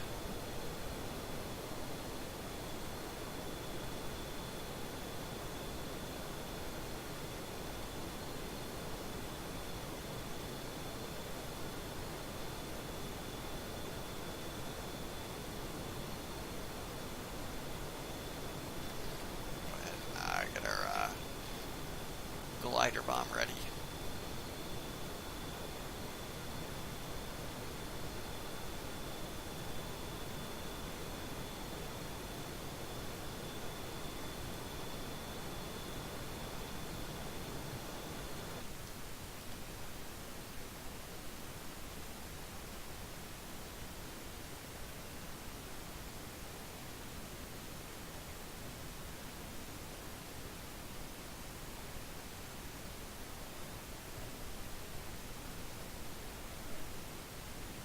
Looks like our arm had to turn a little bit.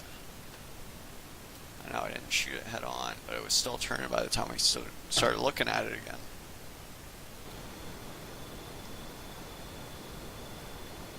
So we got about 2 more minutes before the GPS is online. That glider bomb. Should have anticipated that better. I'm still going to expect good hits though.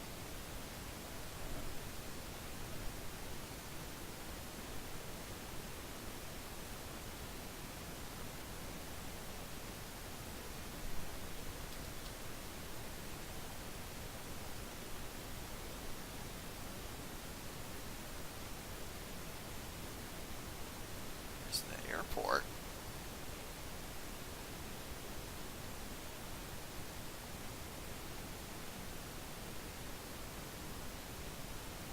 Looks like that's where the first harm hit down there. It does look like there's some destroyed targets.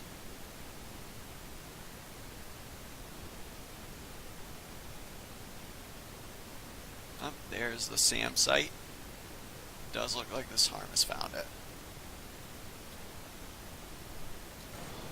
310 ground targets destroyed.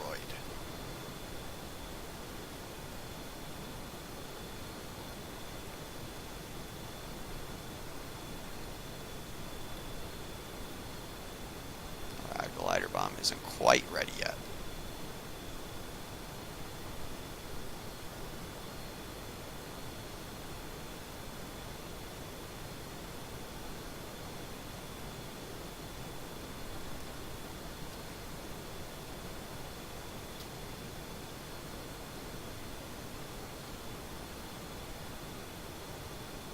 There we go, it is online.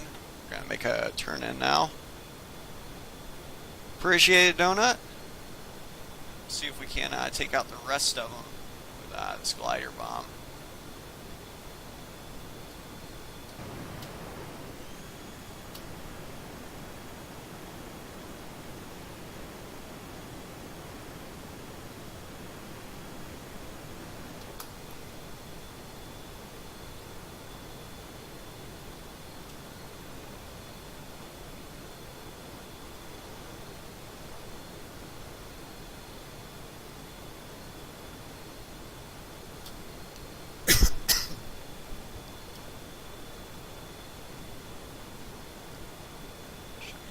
There we go. Let's take a look here. Yep.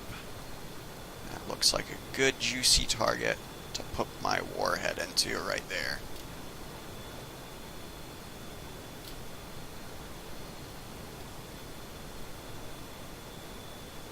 We are in zone. So talent 310. I want to say rifle. 310 is off to the west.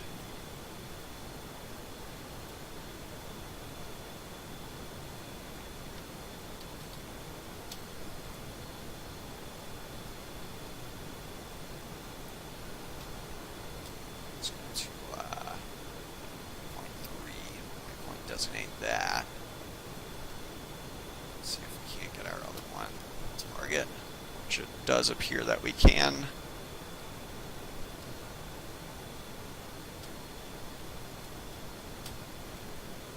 Coming back to the right here, just do one quick follow-up shot.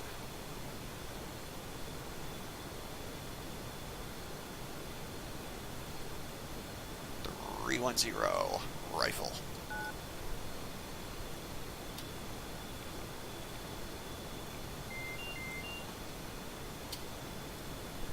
310 is off to the south.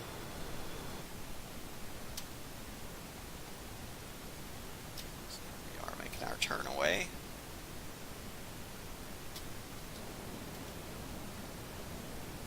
This is our second one we launched.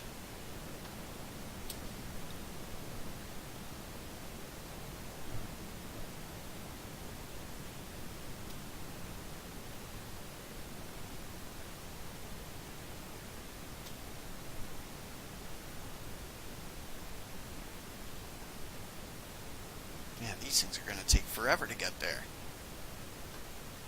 I'm going to be able to get back to the ship before these things get there.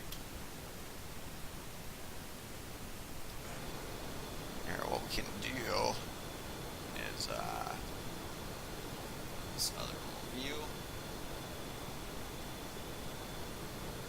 There we go. That's the, yeah. This is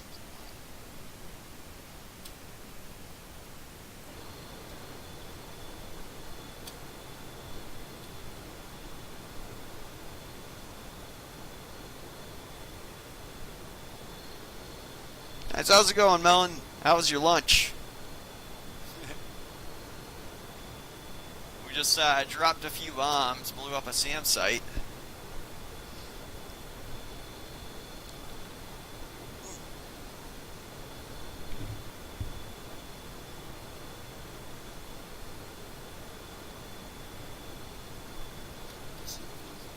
Yeah, he's still in.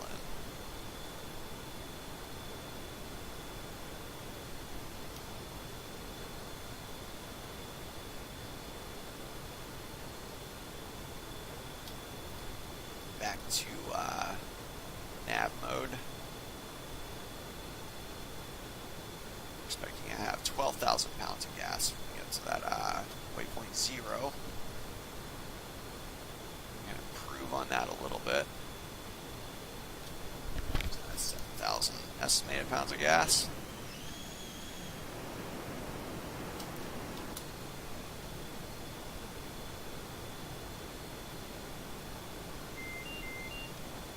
It's not letting us have that. Anywhere near full burner. I think 7,000 is about as close as we're going to be able to cut it.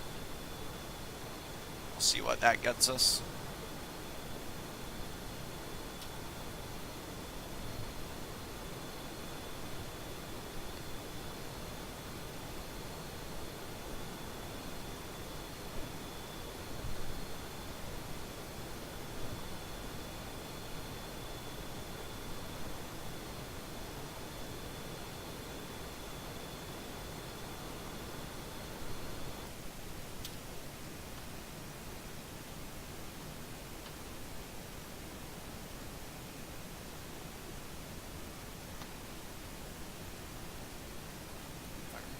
These bombs will want to get really close and they just dive in.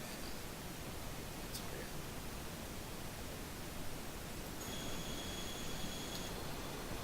Oops. I did not mean to do that. Forward to aft. There we go.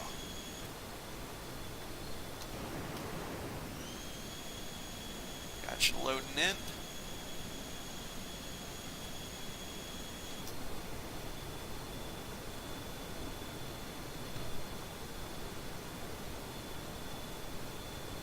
We'll take another look at those glider bombs here.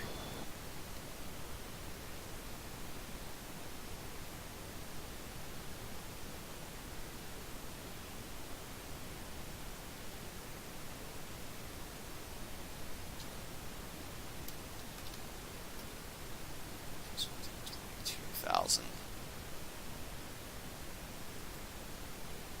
So this one's 2,000 feet below it, so this is going to be the first one that hits, most likely.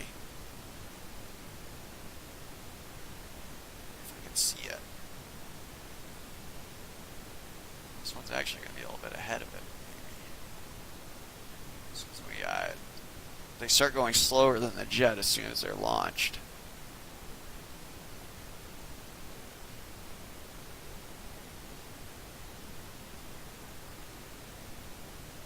It's very unlikely, though, I'm going to be able to spot it.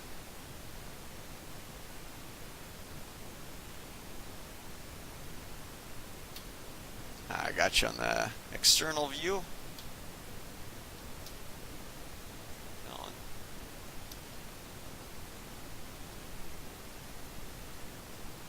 There it is. Yeah, this one does look like it's going to the right spot.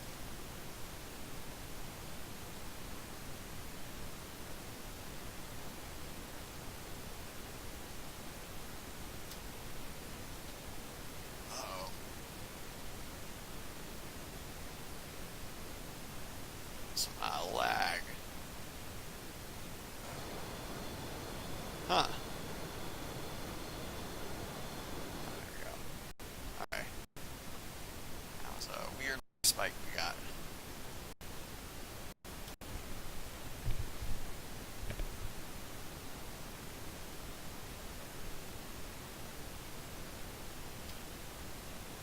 This is the first one that hits.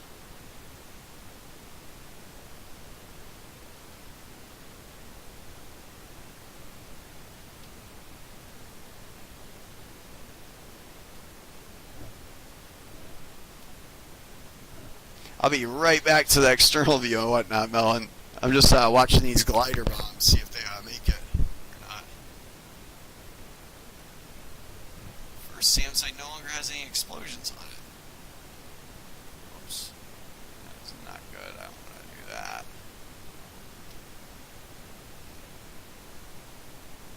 Here's the first one that we launched. The second one might in fact beat the first one that we launched, just because the second one was towed further in before we launched it.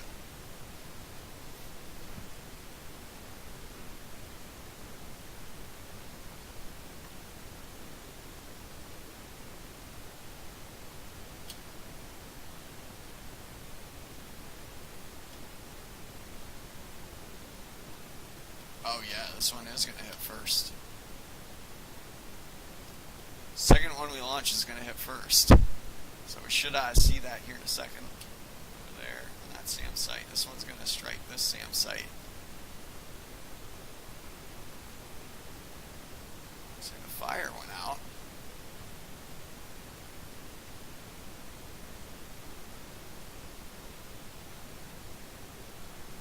Oh! Good hits on the first, or on the second one. Here comes the first one.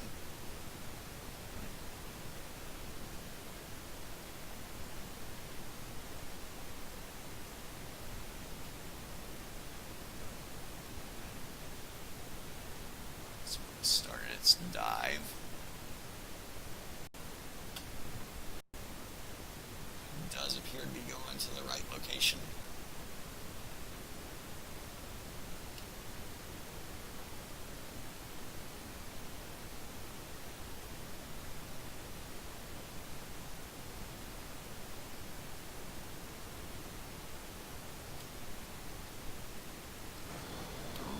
Zero ground targets destroyed.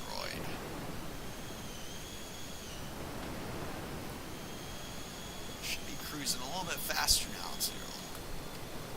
0.96 Mach versus 0.9 on the way out.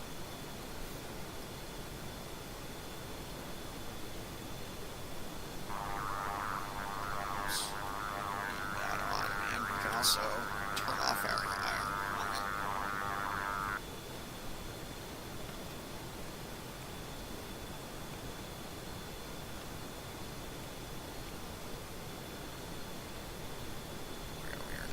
air-to-air mode, or if we can spot targets.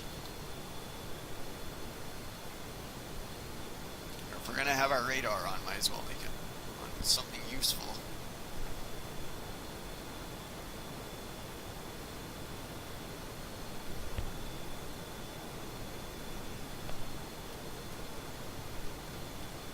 Yeah, we're probably about a little bit over an hour out. Yep, hour and 8 minutes. And granted, the ship is moving at 30 knots, so it's going to be at least 60 nautical miles to the south of that. Oh, we should have plenty of gas to get there.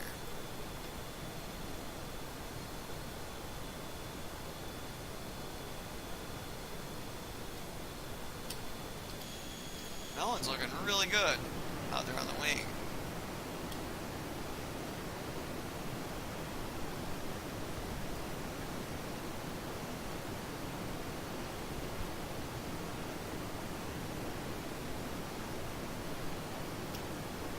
Is it's starting to turn dusk.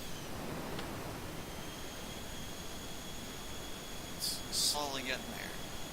I think it will be dusk by the time we get back.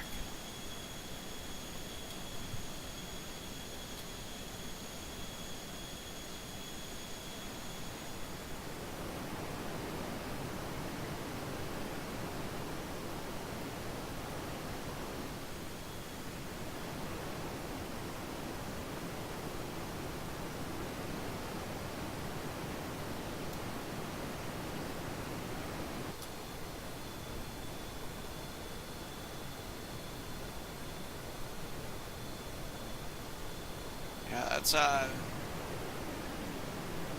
pretty darn good.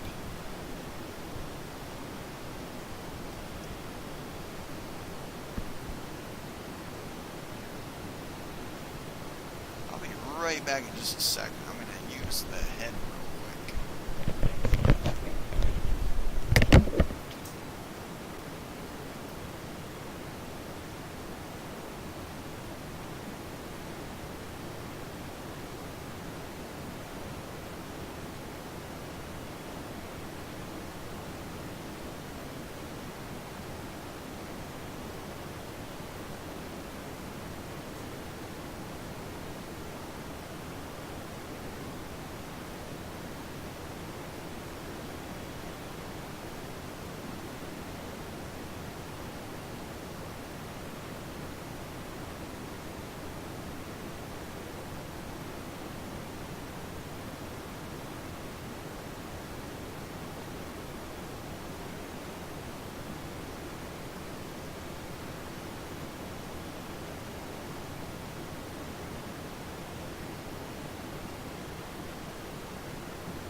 back.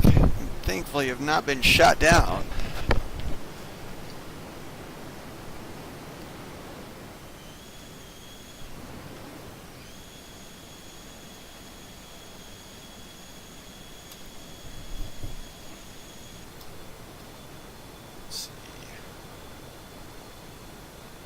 Hour and 2 minutes is what the HSI says.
Corkscrews can get hard at this altitude and at this speed. We're going slightly faster than we were on the way in, just because we got rid of that extra drag on our wings.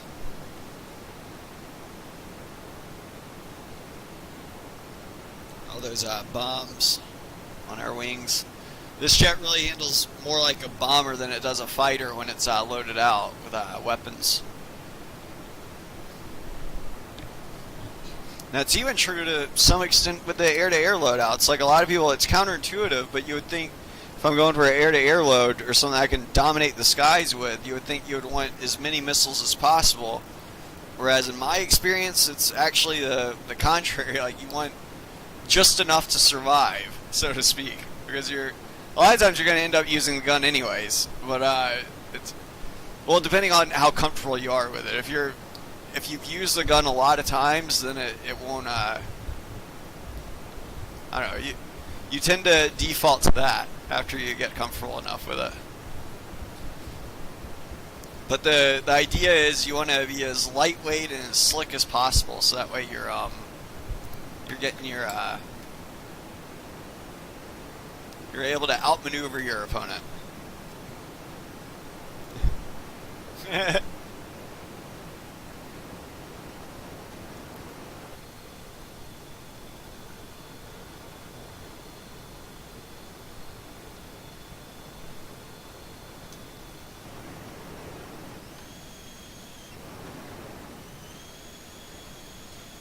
Finally, the sun's starting to get low on the horizon. We're starting to see a little bit of the dust colors starting to show up. Nice. I want to switch the webcam over. There we go. Start switching over to the night vision mode.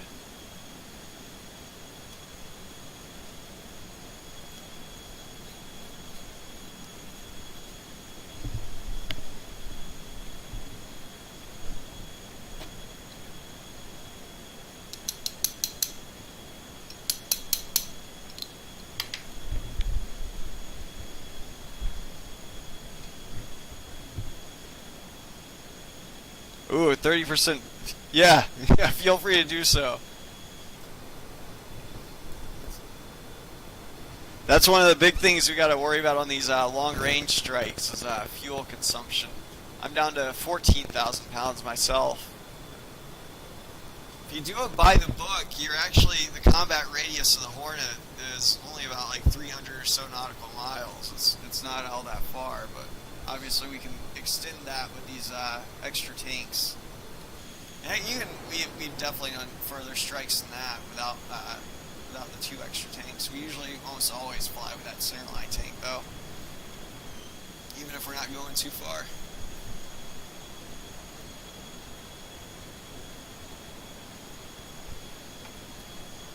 But one thing you got to remember with the Superhornet is if you have any fuel in these wing tanks, or if you have like a Mark 83 or Mark 84 bomb on these wing pylons, your roll rate from there, like until those are jettisoned or they're off your wings, is going to be degraded down to 30% of what it normally is. So you're not going to be able to roll nearly as fast, and that definitely factors in with maneuverability of the jet.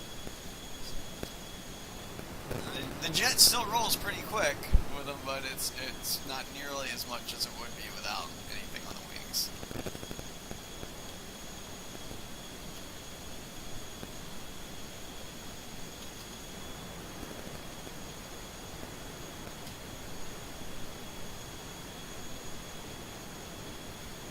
It's a good looking jet though, in my opinion.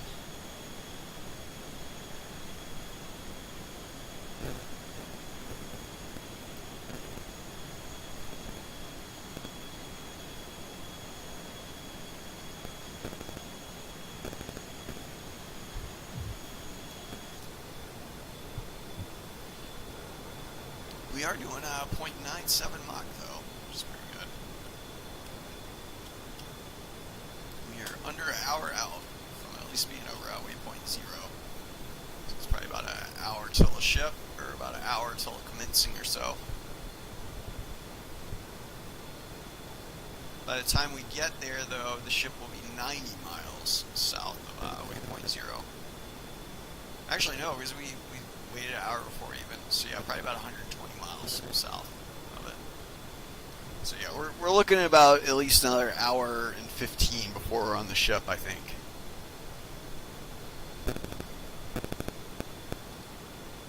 So this will definitely commit us to a case 3 recovery tonight.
This is going to be the first night recovery we've done in a while, actually. You used to always do night recoveries, but yeah, this is, I think the past, like, 3 or 4 streams we've done have been all case 1 recoveries. Or not case 1, but, because we've had a few day ones, but they were in 1/16th mile visibility, I believe.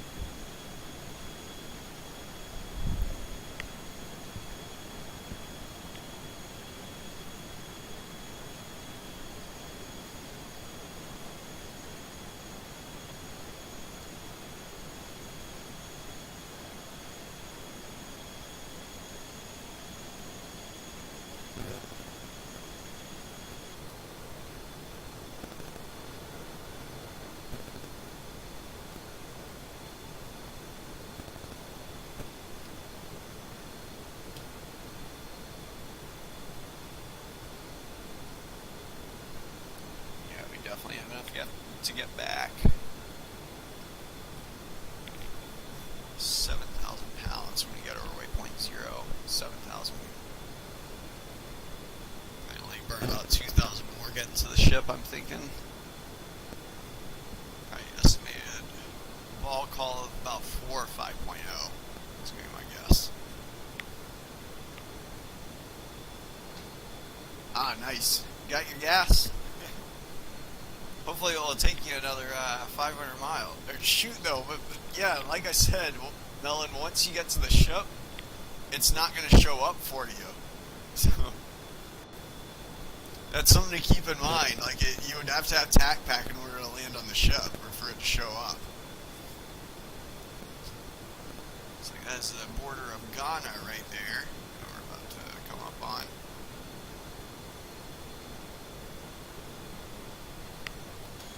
Might be able to see some of those forests.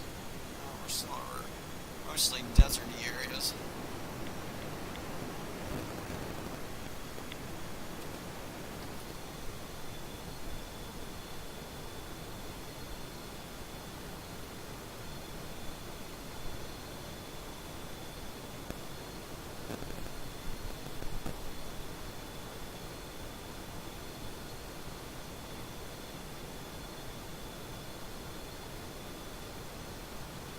Oh, I see you back there.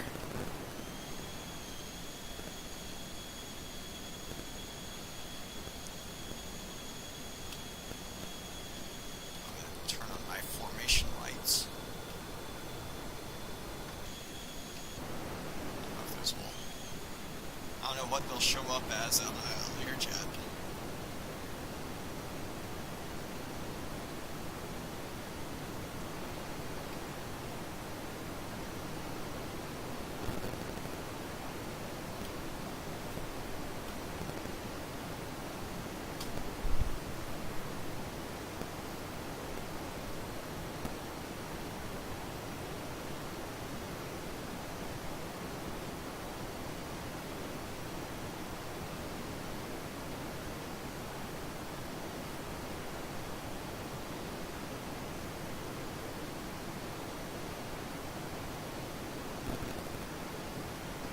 Lights on.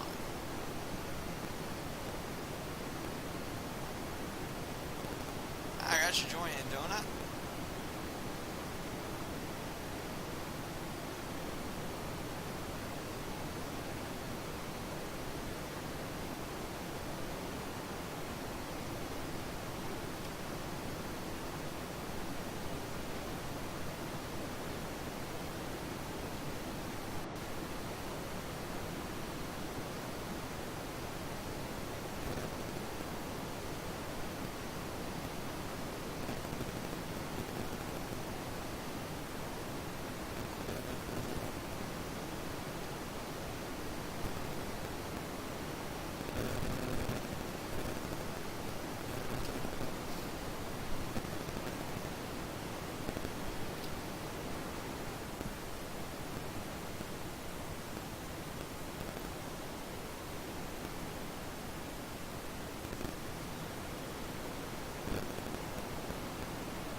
almost Mach 1.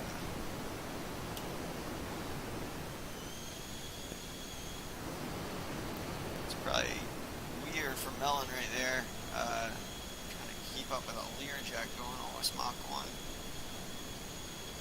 It's probably not something you see every day.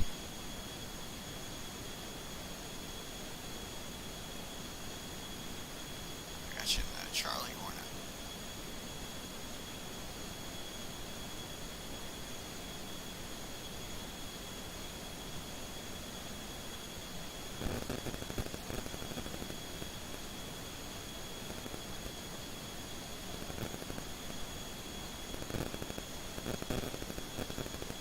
You guys don't want to see me do anything.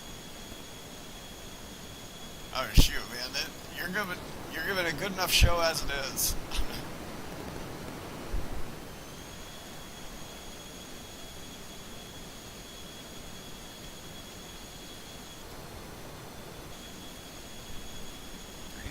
$395 miles.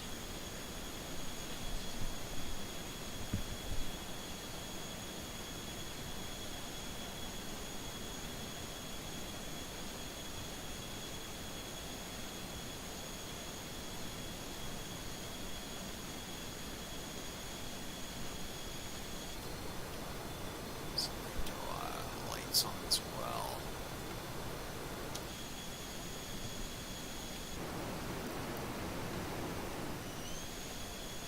Not expecting, like, we got any hostiles in right now.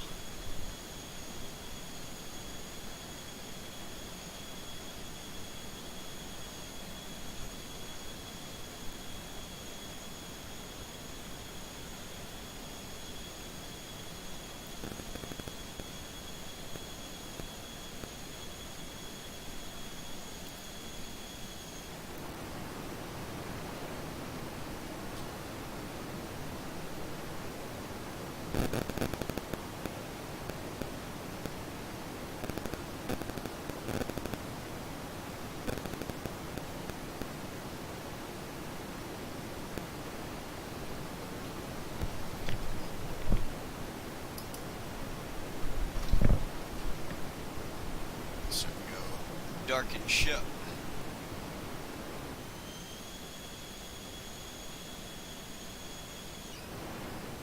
Hornet H mod. Huh. Never heard of an F-18H.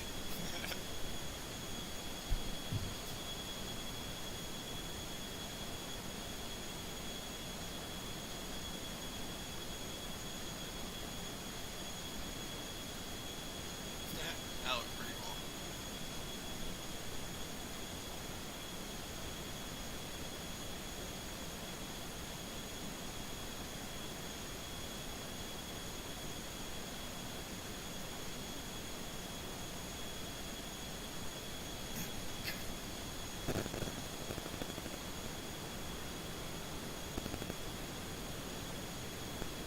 Oh, I remember that glitch. Yeah, that's still a thing, I guess, even in Steam Edition.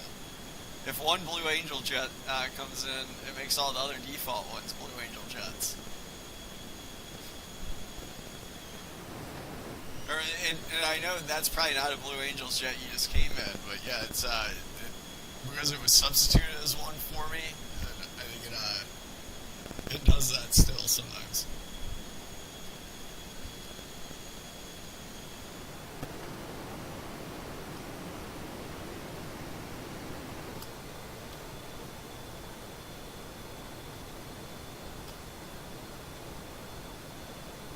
Almost over Ghana.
as usual, we're gonna expect the ship, or start seeing the tack in for the ship at 220 nautical miles. So, yep, my trusty TI-84 Plus Silver Edition calculator out. We'll get some estimations here for when we should start seeing the ship. So let's see.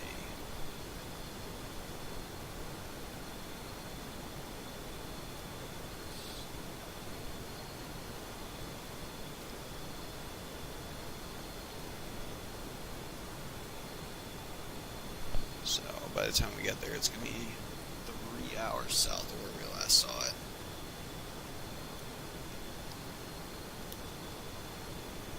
It's about 128 miles to the south of waypoint 0.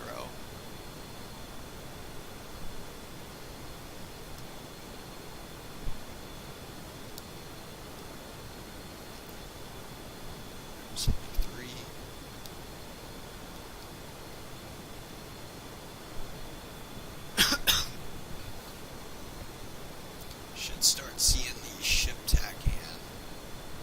Let's see. About 30 minutes. Estimated.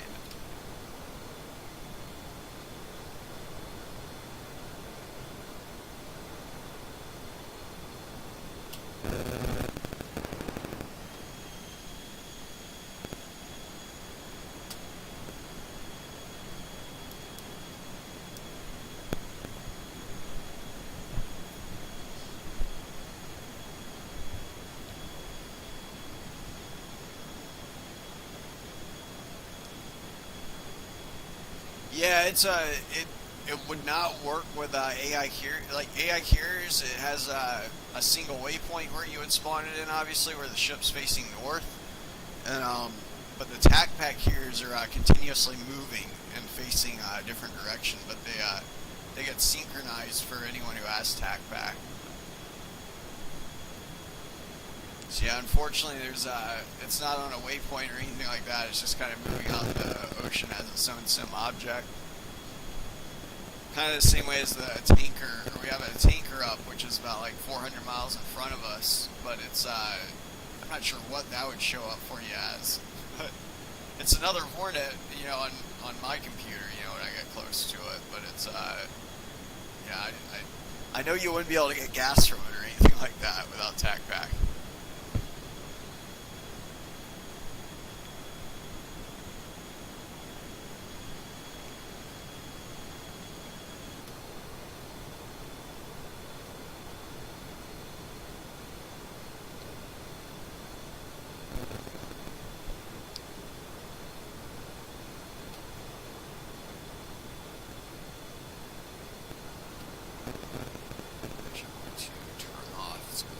So don't forget about them.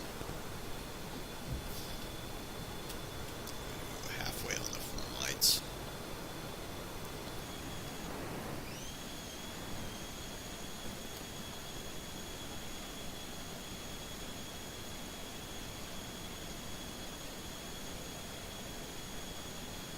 Now it won't be the same. I know it will. Yeah, I wish it would be though. Yeah, it would be nice if we just got substituted as the ship. That might actually be plausible though, if you like it to make it show up. Like if you deleted a bunch of other sim objects and then you just forced FSX to substitute it as the AI carrier, because it has to substitute every sim object for something, you know, in the game. The way tac pack works it is a lot of the sim objects are just invisible, or they're just like a singularity points pretty much in space. There's yeah, something that has like no volume essentially, or like and is totally transparent. So that way they can just like attach like say a radar sim object to something, so that way it shows up on radar and everything. And it has to be contingent on line of sight with whatever's transmitting and stuff like that.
Oh, not yet. We're still about 300 miles out.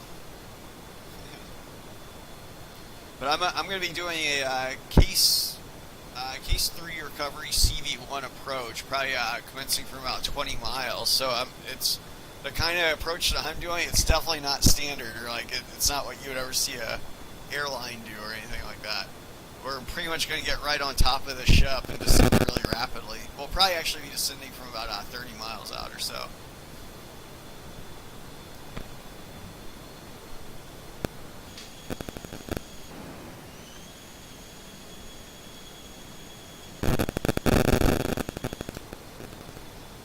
Let's see.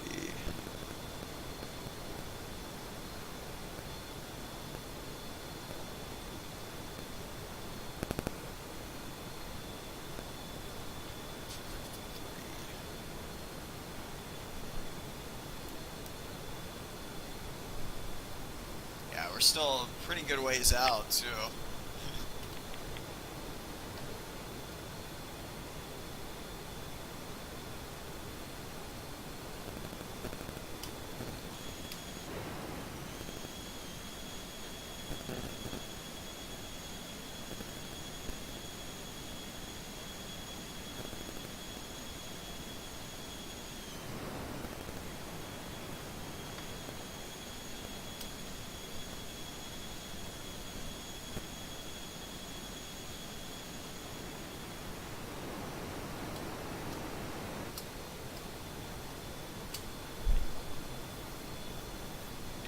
Yeah, we'll be feet wet before we're descending.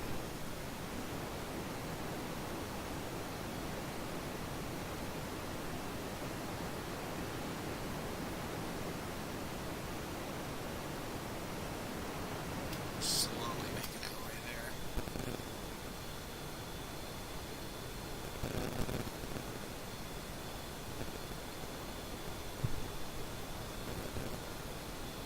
We're probably about 40 to 45 minutes out from being on deck.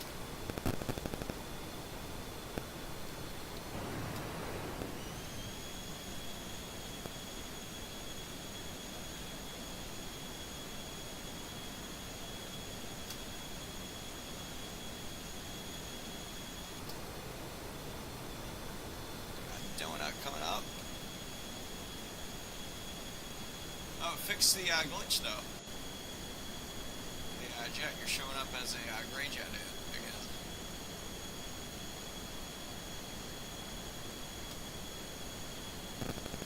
I'm happy to see.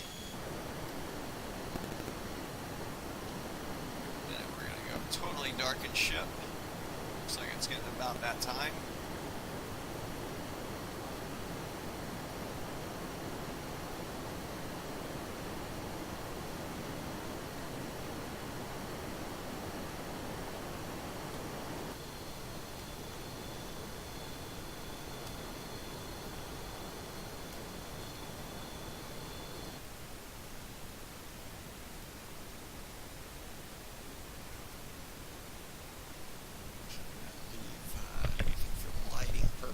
Right now. There we go.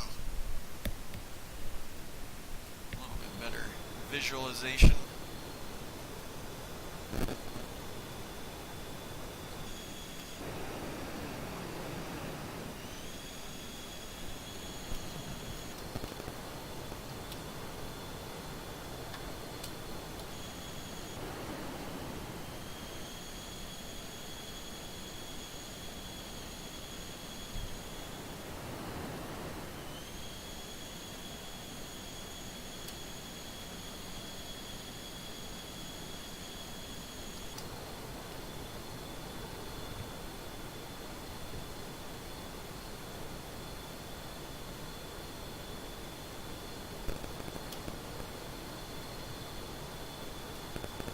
Side of the coastline, yeah.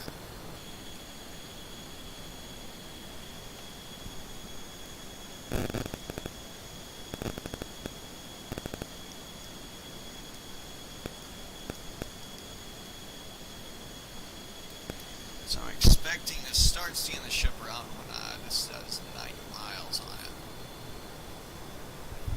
So about probably 15 more minutes or so.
try 5,000.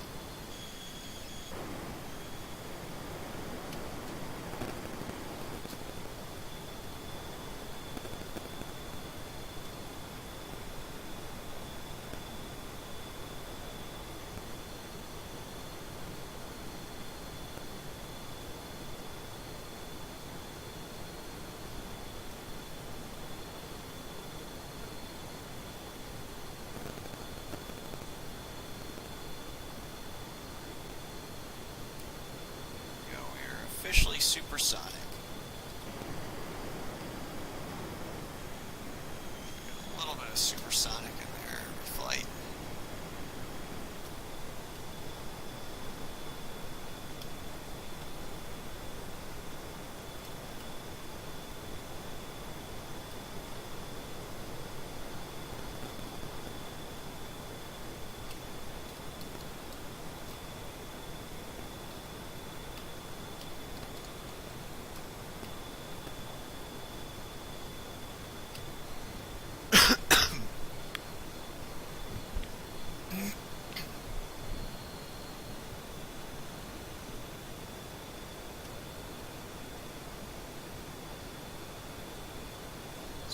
Officially doing 10 miles a minute now. Roughly 10 miles a minute.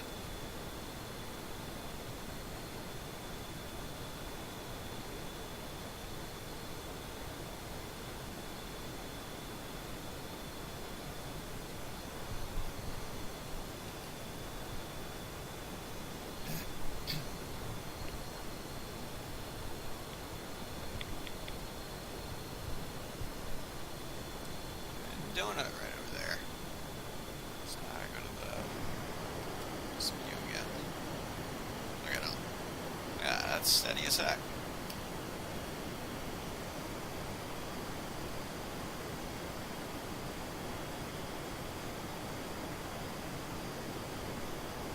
He is not moving.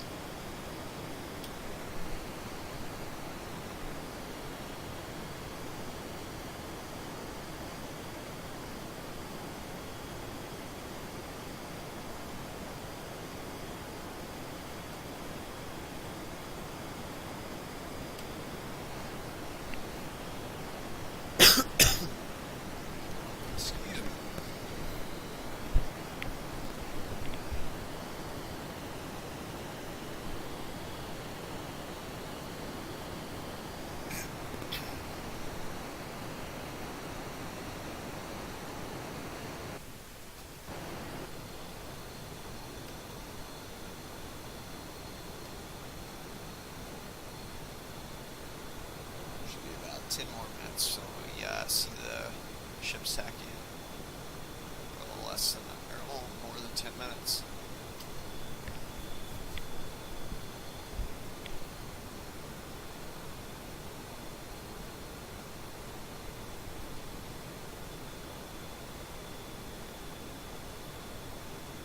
Yeah, that's Donut.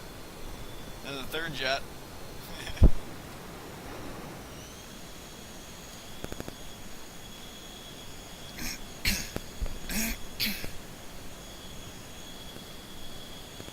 Excuse me.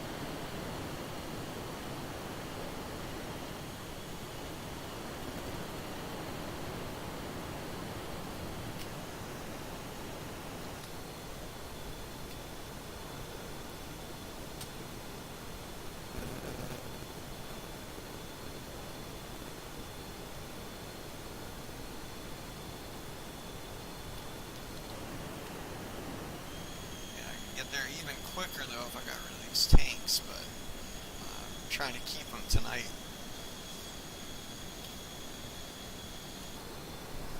Trying to make it a little bit more realistic every time.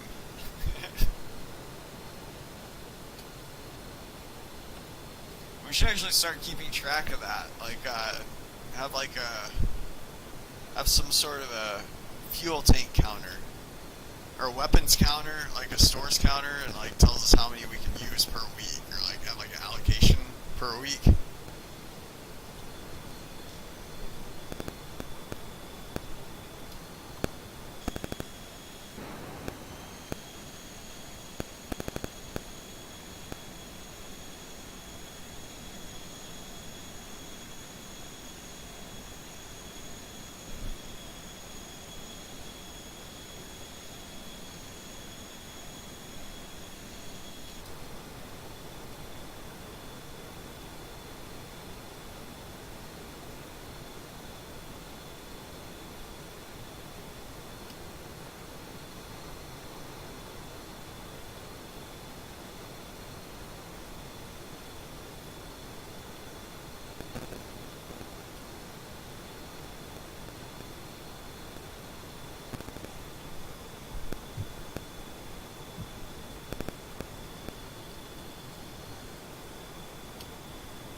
Just on the verge.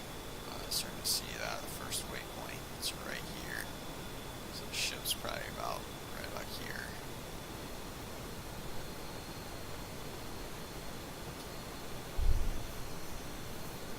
It's about double the distance.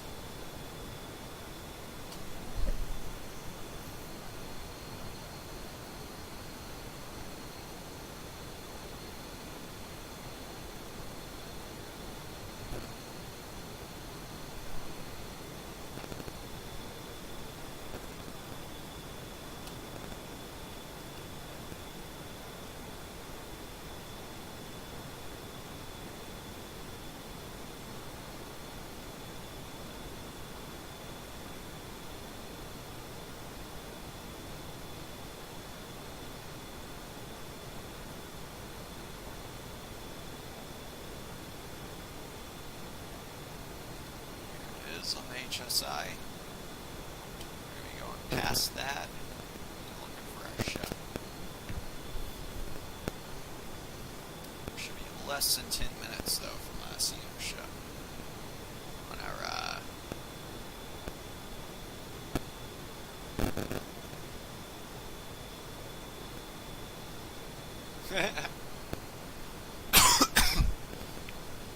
yeah, the other guy is Donut in chat.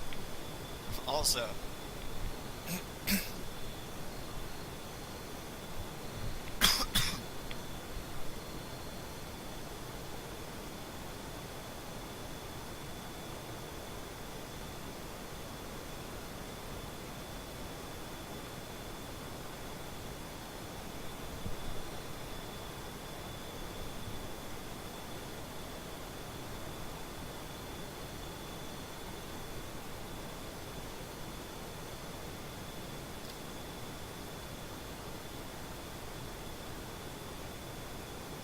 Reset my bingo to 4.0.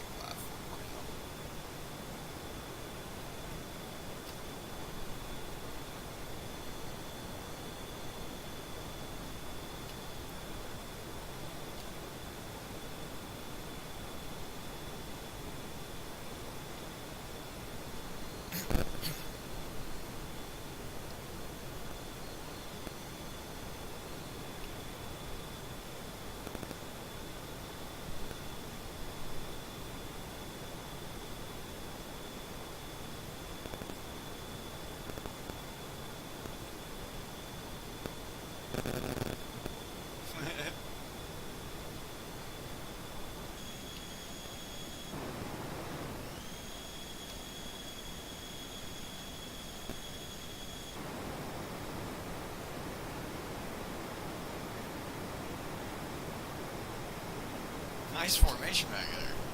Look at that.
6 minutes. I'm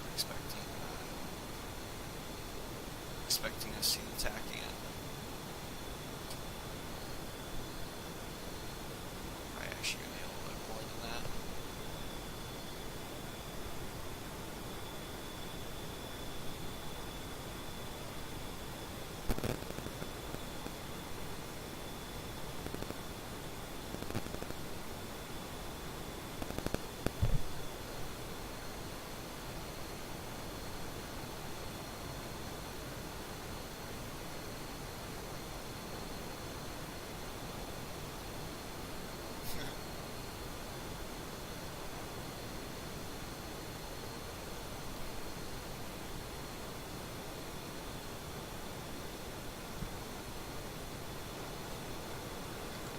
Lights on for now.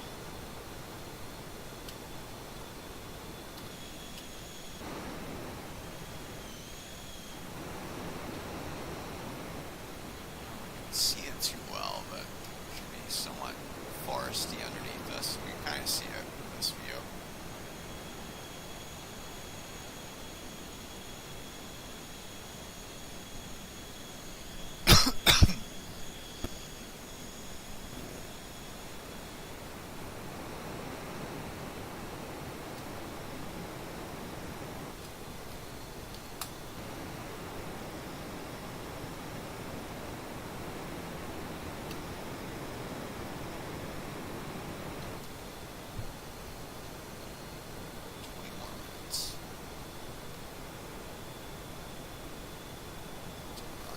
Expecting to be on deck.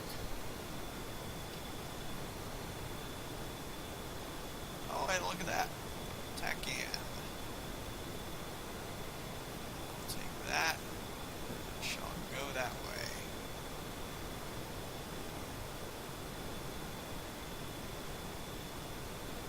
I won't be needing this anymore.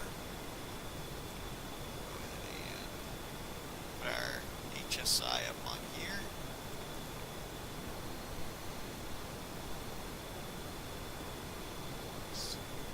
Expected to have 2,500 pounds of gas when we get to the show. We're about 25 minutes out from this altitude.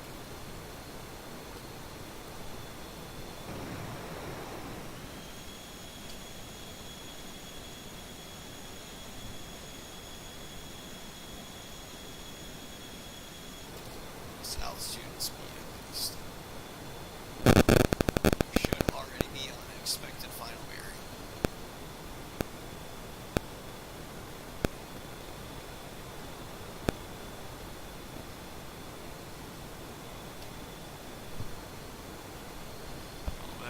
We're at 3 minutes early on my estimation. As usual, we got it about 220 nautical miles, and that's just simply because of the curvature of the Earth. The ship is so low on the horizon, the planet's getting in the way of us seeing the signal from it.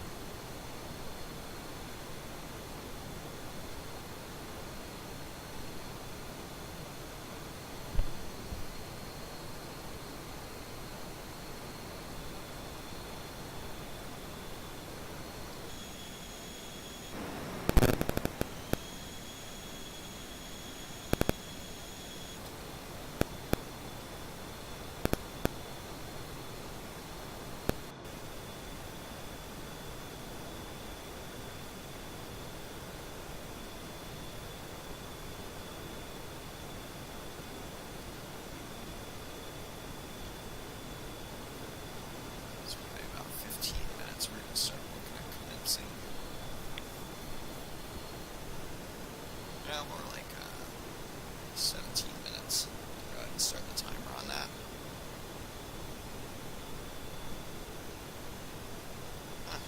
Just bump the throttle.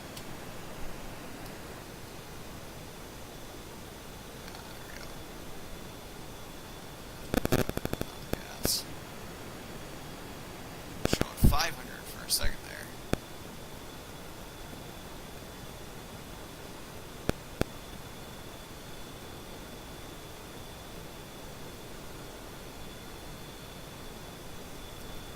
Yeah, Mel, and to answer your question, we are now we are about 17 minutes out, or 16 minutes at this point from descending,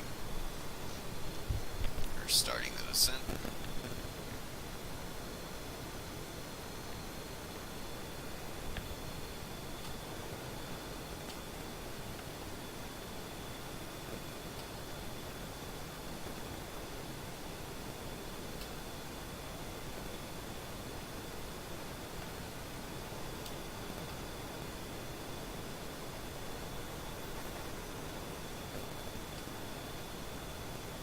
Once we go feet wet, though, we're going to go lights out again.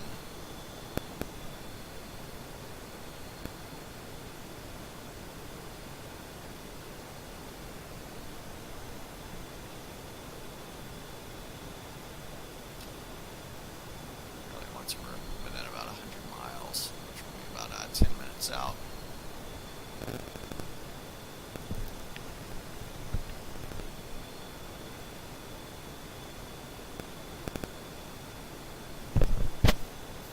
It's a dark night.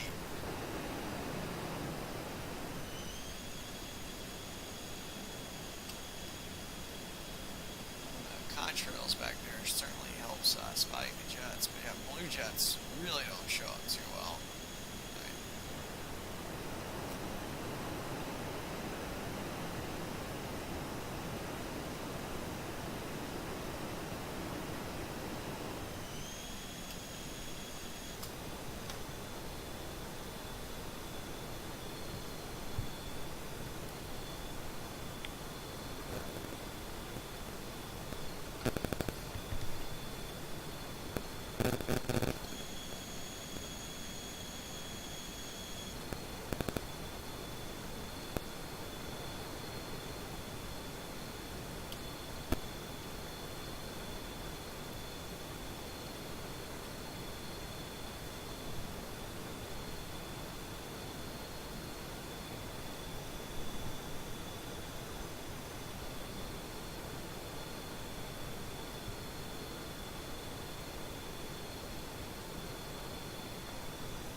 So we just hit the 3-hour mark on the stream.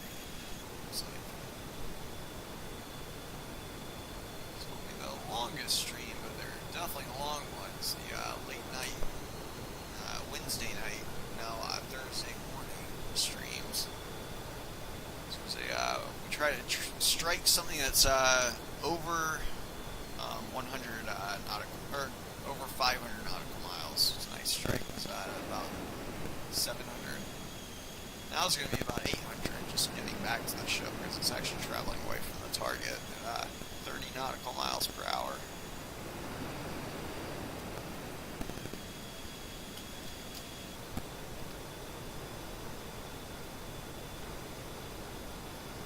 The sun is still peeking up a little bit in the light from it.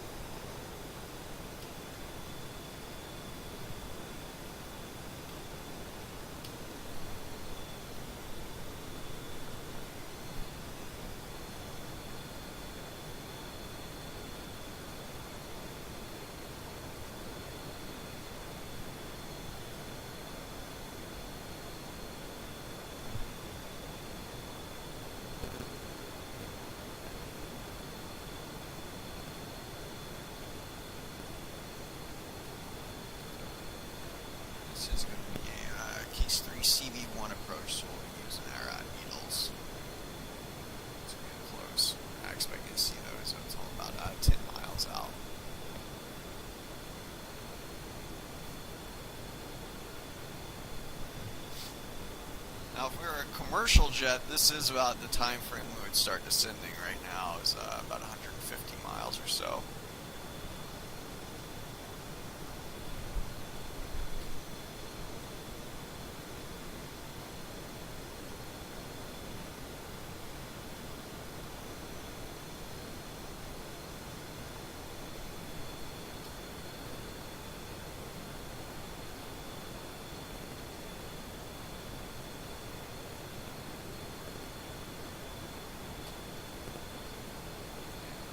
Almost feet dry, or feet wet, excuse me.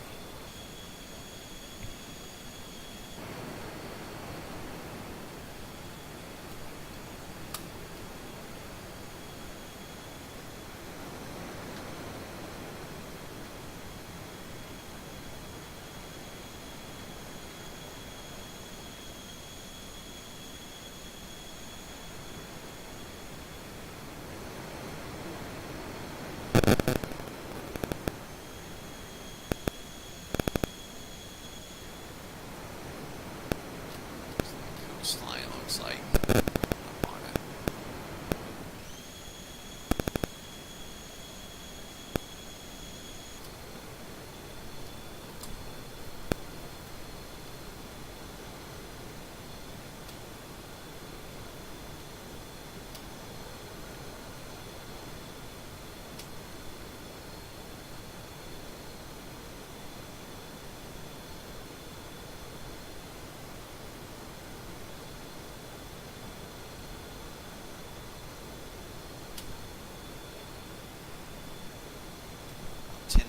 Still Quincy.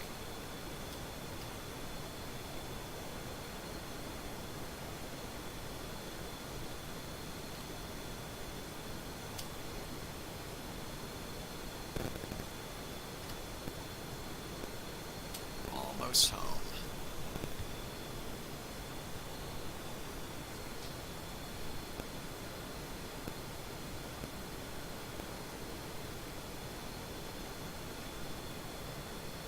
He's looking pretty good, though. As a general rule of thumb, you always want to take stability over proximity. And the proximity will kind of fall into place.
darkened.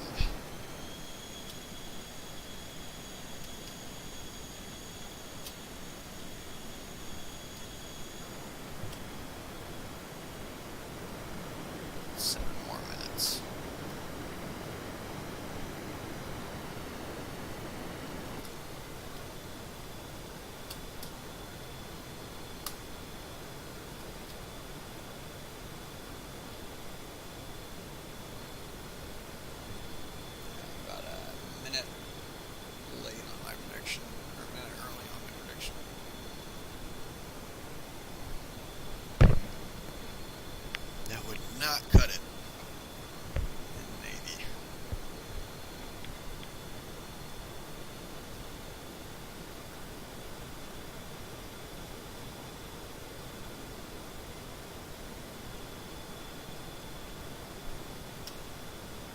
You're supposed to be able to predict within 30 seconds. Reliably.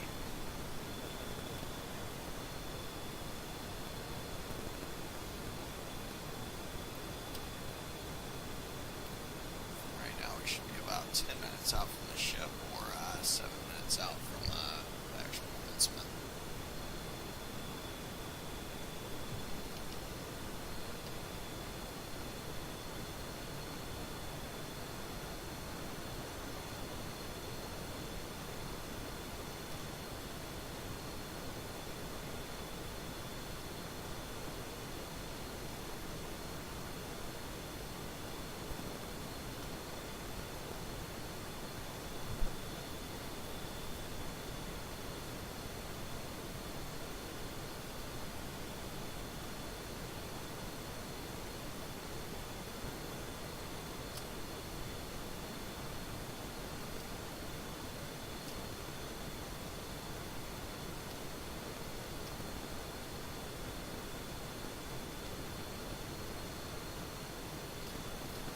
Gotten there a lot quicker had we not been packing those tanks.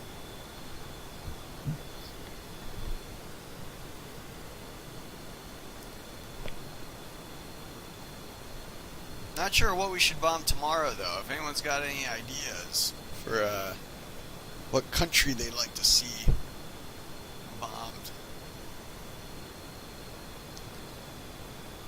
feel free to make any suggestions.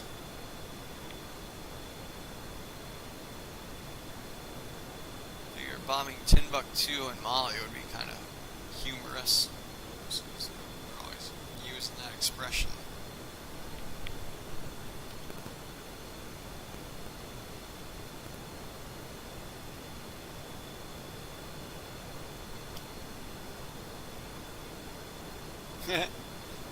We might do that. We've been bombing them quite a bit recently.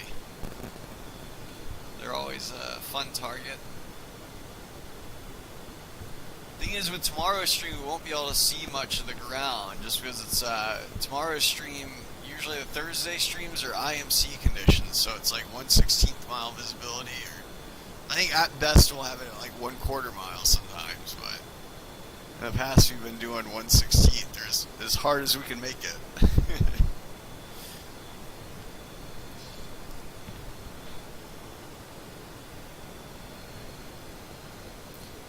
Not too much further.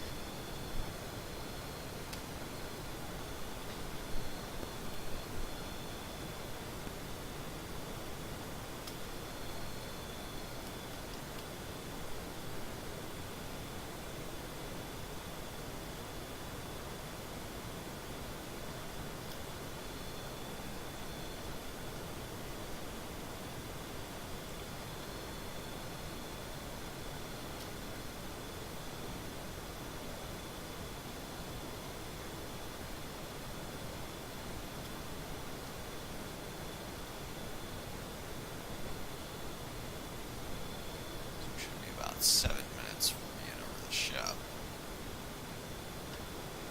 It's going to be HSI is saying. Only about 4 minutes out. 310 bingo fuel.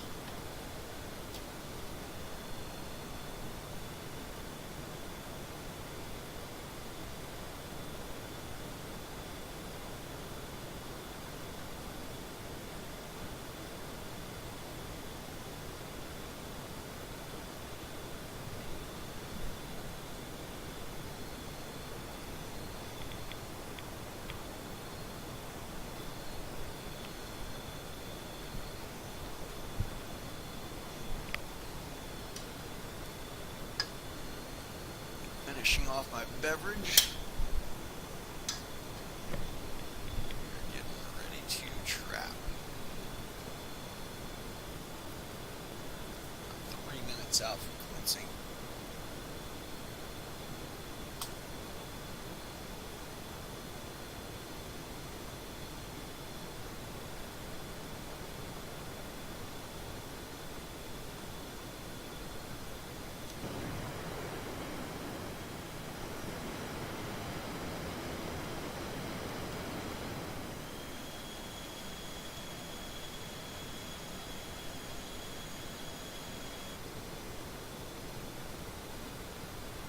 Yeah, it is very dark.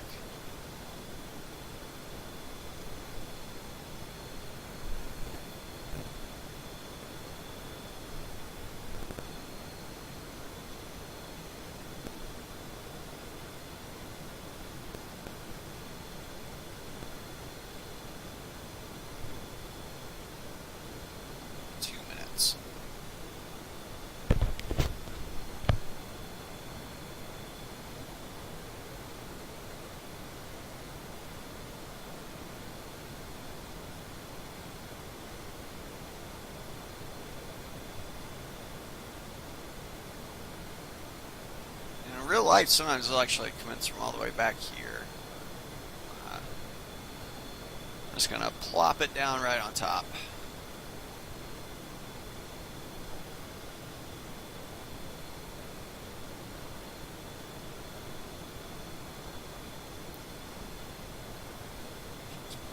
Like 2 minutes from that point. That was a bad prediction. Always need to round up. That's maybe the Mach number.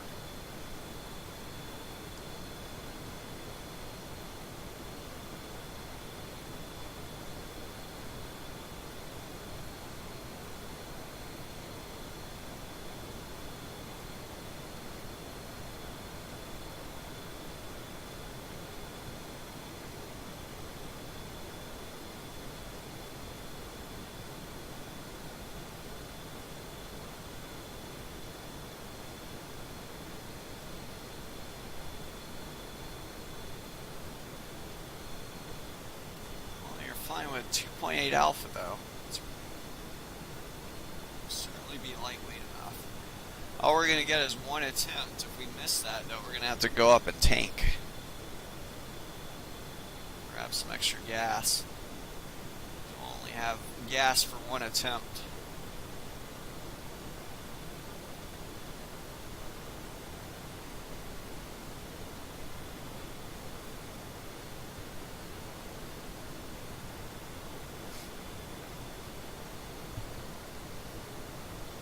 Less than a minute.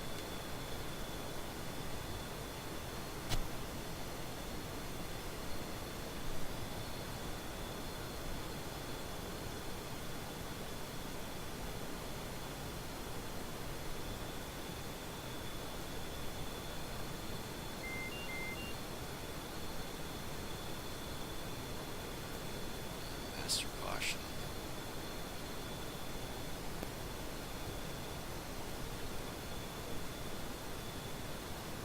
Talon 310 is commencing. State 3.1. This is close enough for government work.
cirrus cloud layer, it looks like.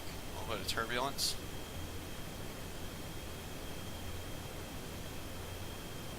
Talon 310 is 20 miles hooked down.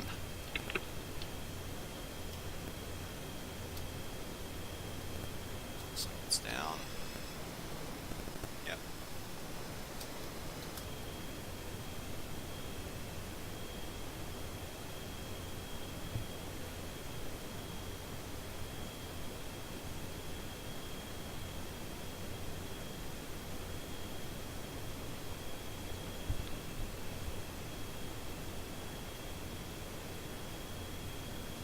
It's so dark I can't even see your face. Yeah. I'm trying to keep the immersion good. You know, luckily it's nighttime here. So. By the way, what part of the world are you in?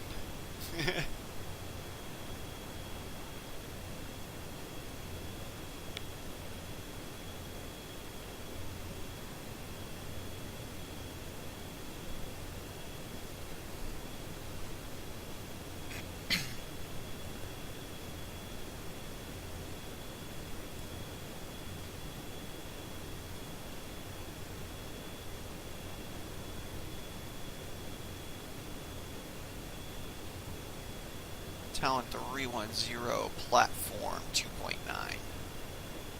Talon 310 is 10 miles needles. Fly down, fly left.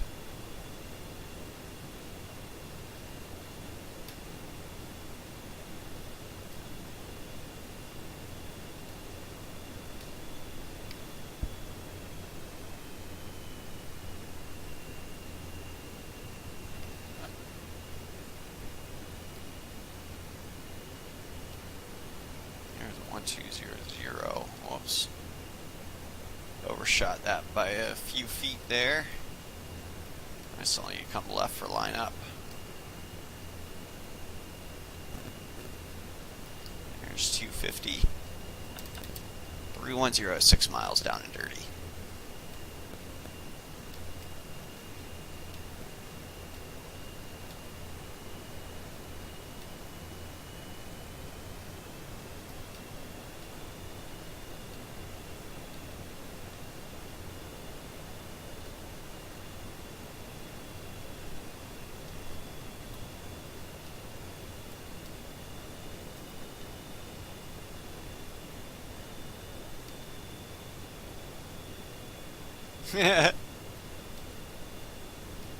Roger that. You're back to watch my awful approach.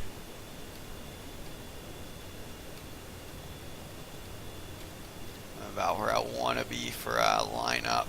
I'm gonna catch the ship as it drives to the right.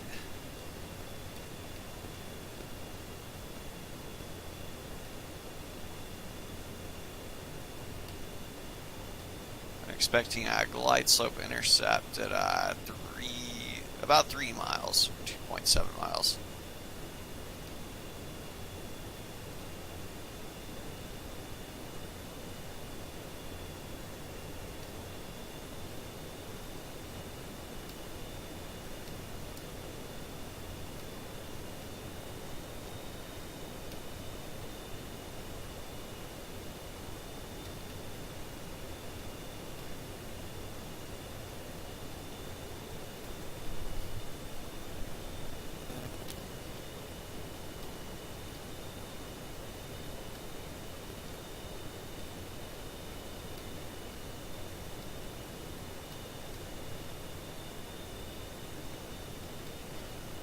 Is 2.7 in the glide slope intercept. Let's see what our ball is. 2.6. You're trapping with our fuel tanks.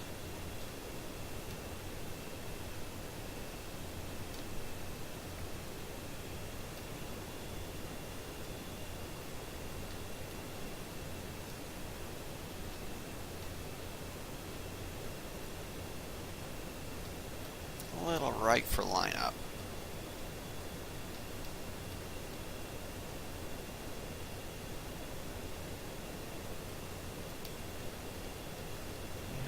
pretty good side of the ball from here. So Talon 310, Rhino ball 2.6 manual.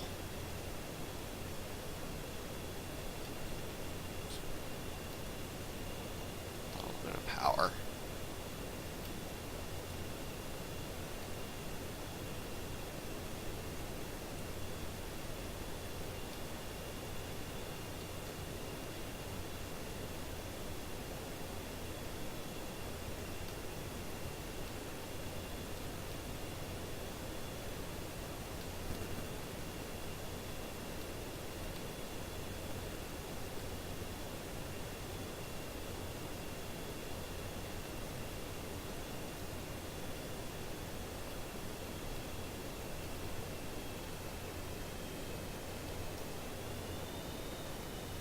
Oh no! I had way too much drive there in the end. That was a 2-wire. It wasn't a hard trap or anything, but I was definitely aiming for the 3-wire, but scared I was about to get a 4-wire. Got a 2-wire out of fear for the 4-wire. Oh man. No bueno. Wow, that was overall a good flight, I think. I mean, the approach wasn't bad. We put all of our bombs on target, I believe. We could actually watch the Tacview. Oh shoot, yeah, if you guys are cool with it, I'm going to kill the server and we're going to watch the Tacview real quick. See what our bombs did. Better than the water Ming. Oh man. Here, I'm gonna switch on over to the Tacview. Try to look at that real quick. We could probably go back to the daytime webcam. Where's the Tacview?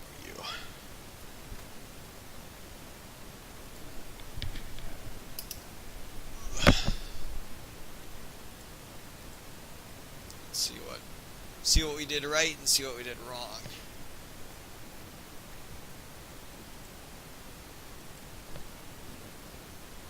So we are, before the stream started, we took off and rendezvoused with the tanker. And we were inbound for quite a while. There it is. There's a melon right there. Flying around us.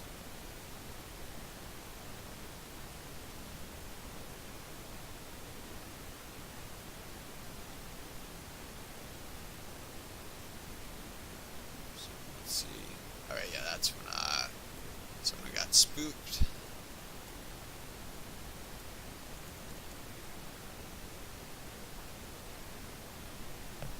Let's see what happened here.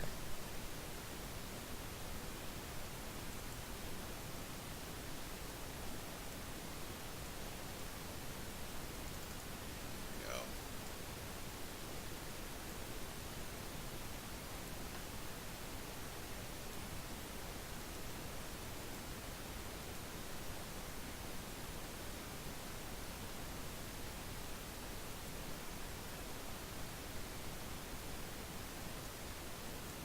So it wasn't in the game yet, it looks like.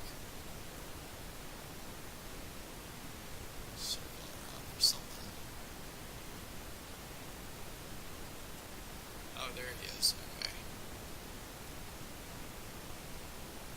Oh, so he came and left, and then he came in again.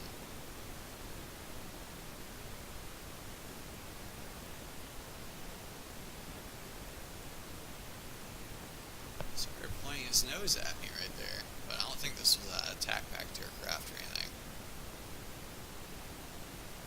There's when he stalled.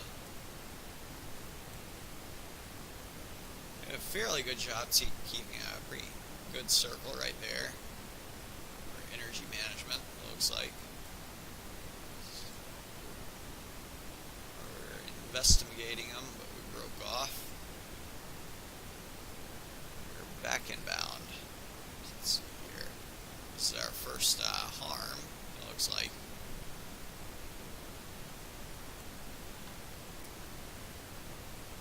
Enjoy the... Oh, shoot. My bad. Enjoy this flyby. I didn't, I guess I didn't wait long enough. My bad, man.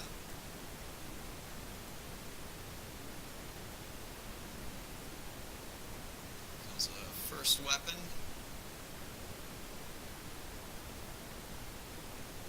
That was a good hit. That was a second weapon that we shot.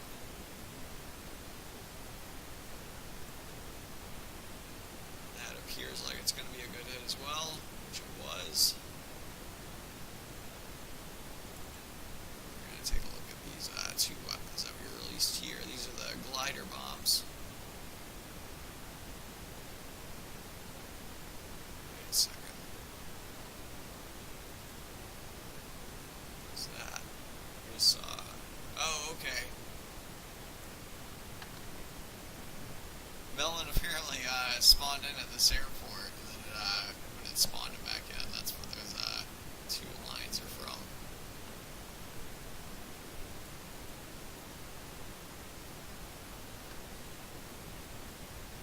Or it temporarily put him in there, probably as he was loading. That was a good hit on that one.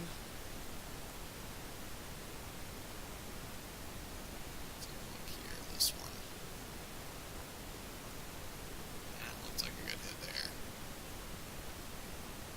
Looks like 3 launchers survived on that one.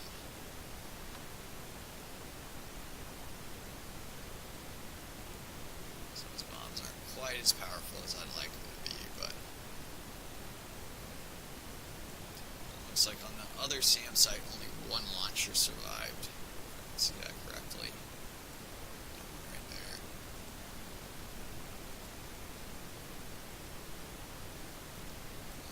Way back. So uneventful flight all the way back. There's the descent and recovery.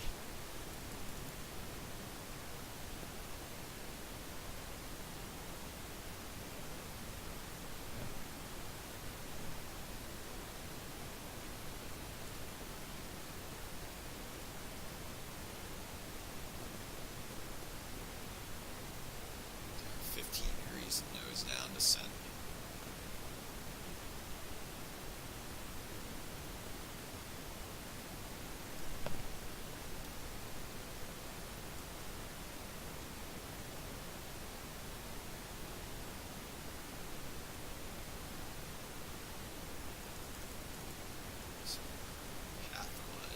It's a pretty good straight line we got there. Just disappointed that it was a 2-wire, not a 3-wire. There's no excuse I shouldn't be trapping the 3-wire on easy conditions like that. We could see the ship for miles. Man, that has been about a 3.5-hour long stream. I appreciate anyone tuning in. We'll be back up tomorrow for the IMC stream, which is instrument meteorological conditions. It'll be fun to be trying to trap in that. Usually we don't get too much company on tomorrow's stream. I appreciate it, man. Thanks for sticking around, Donut. Man, it was a long stream, man. But yeah, it was a good strike, I think. I just wish I had gotten that 3-wire. But yeah, I'll be back around tomorrow. And nice meeting you, Melon, man. Yeah, you too, man. That was fun as heck. But we will be back up tomorrow, and obviously we got the schedule and whatnot. If you scroll down a little bit, that I try to stick to that schedule. I haven't missed it too bad yet, but yeah, I also don't want to have people, like set aside a time in their day or something like that. And I'd feel really bad if I missed something like that. But yeah, I appreciate you guys tuning in. It has definitely been fun, and we'll be back up tomorrow in the soup by less than 1/4 mile visibility. Until next time, hope everyone enjoyed the stream, and happy flying.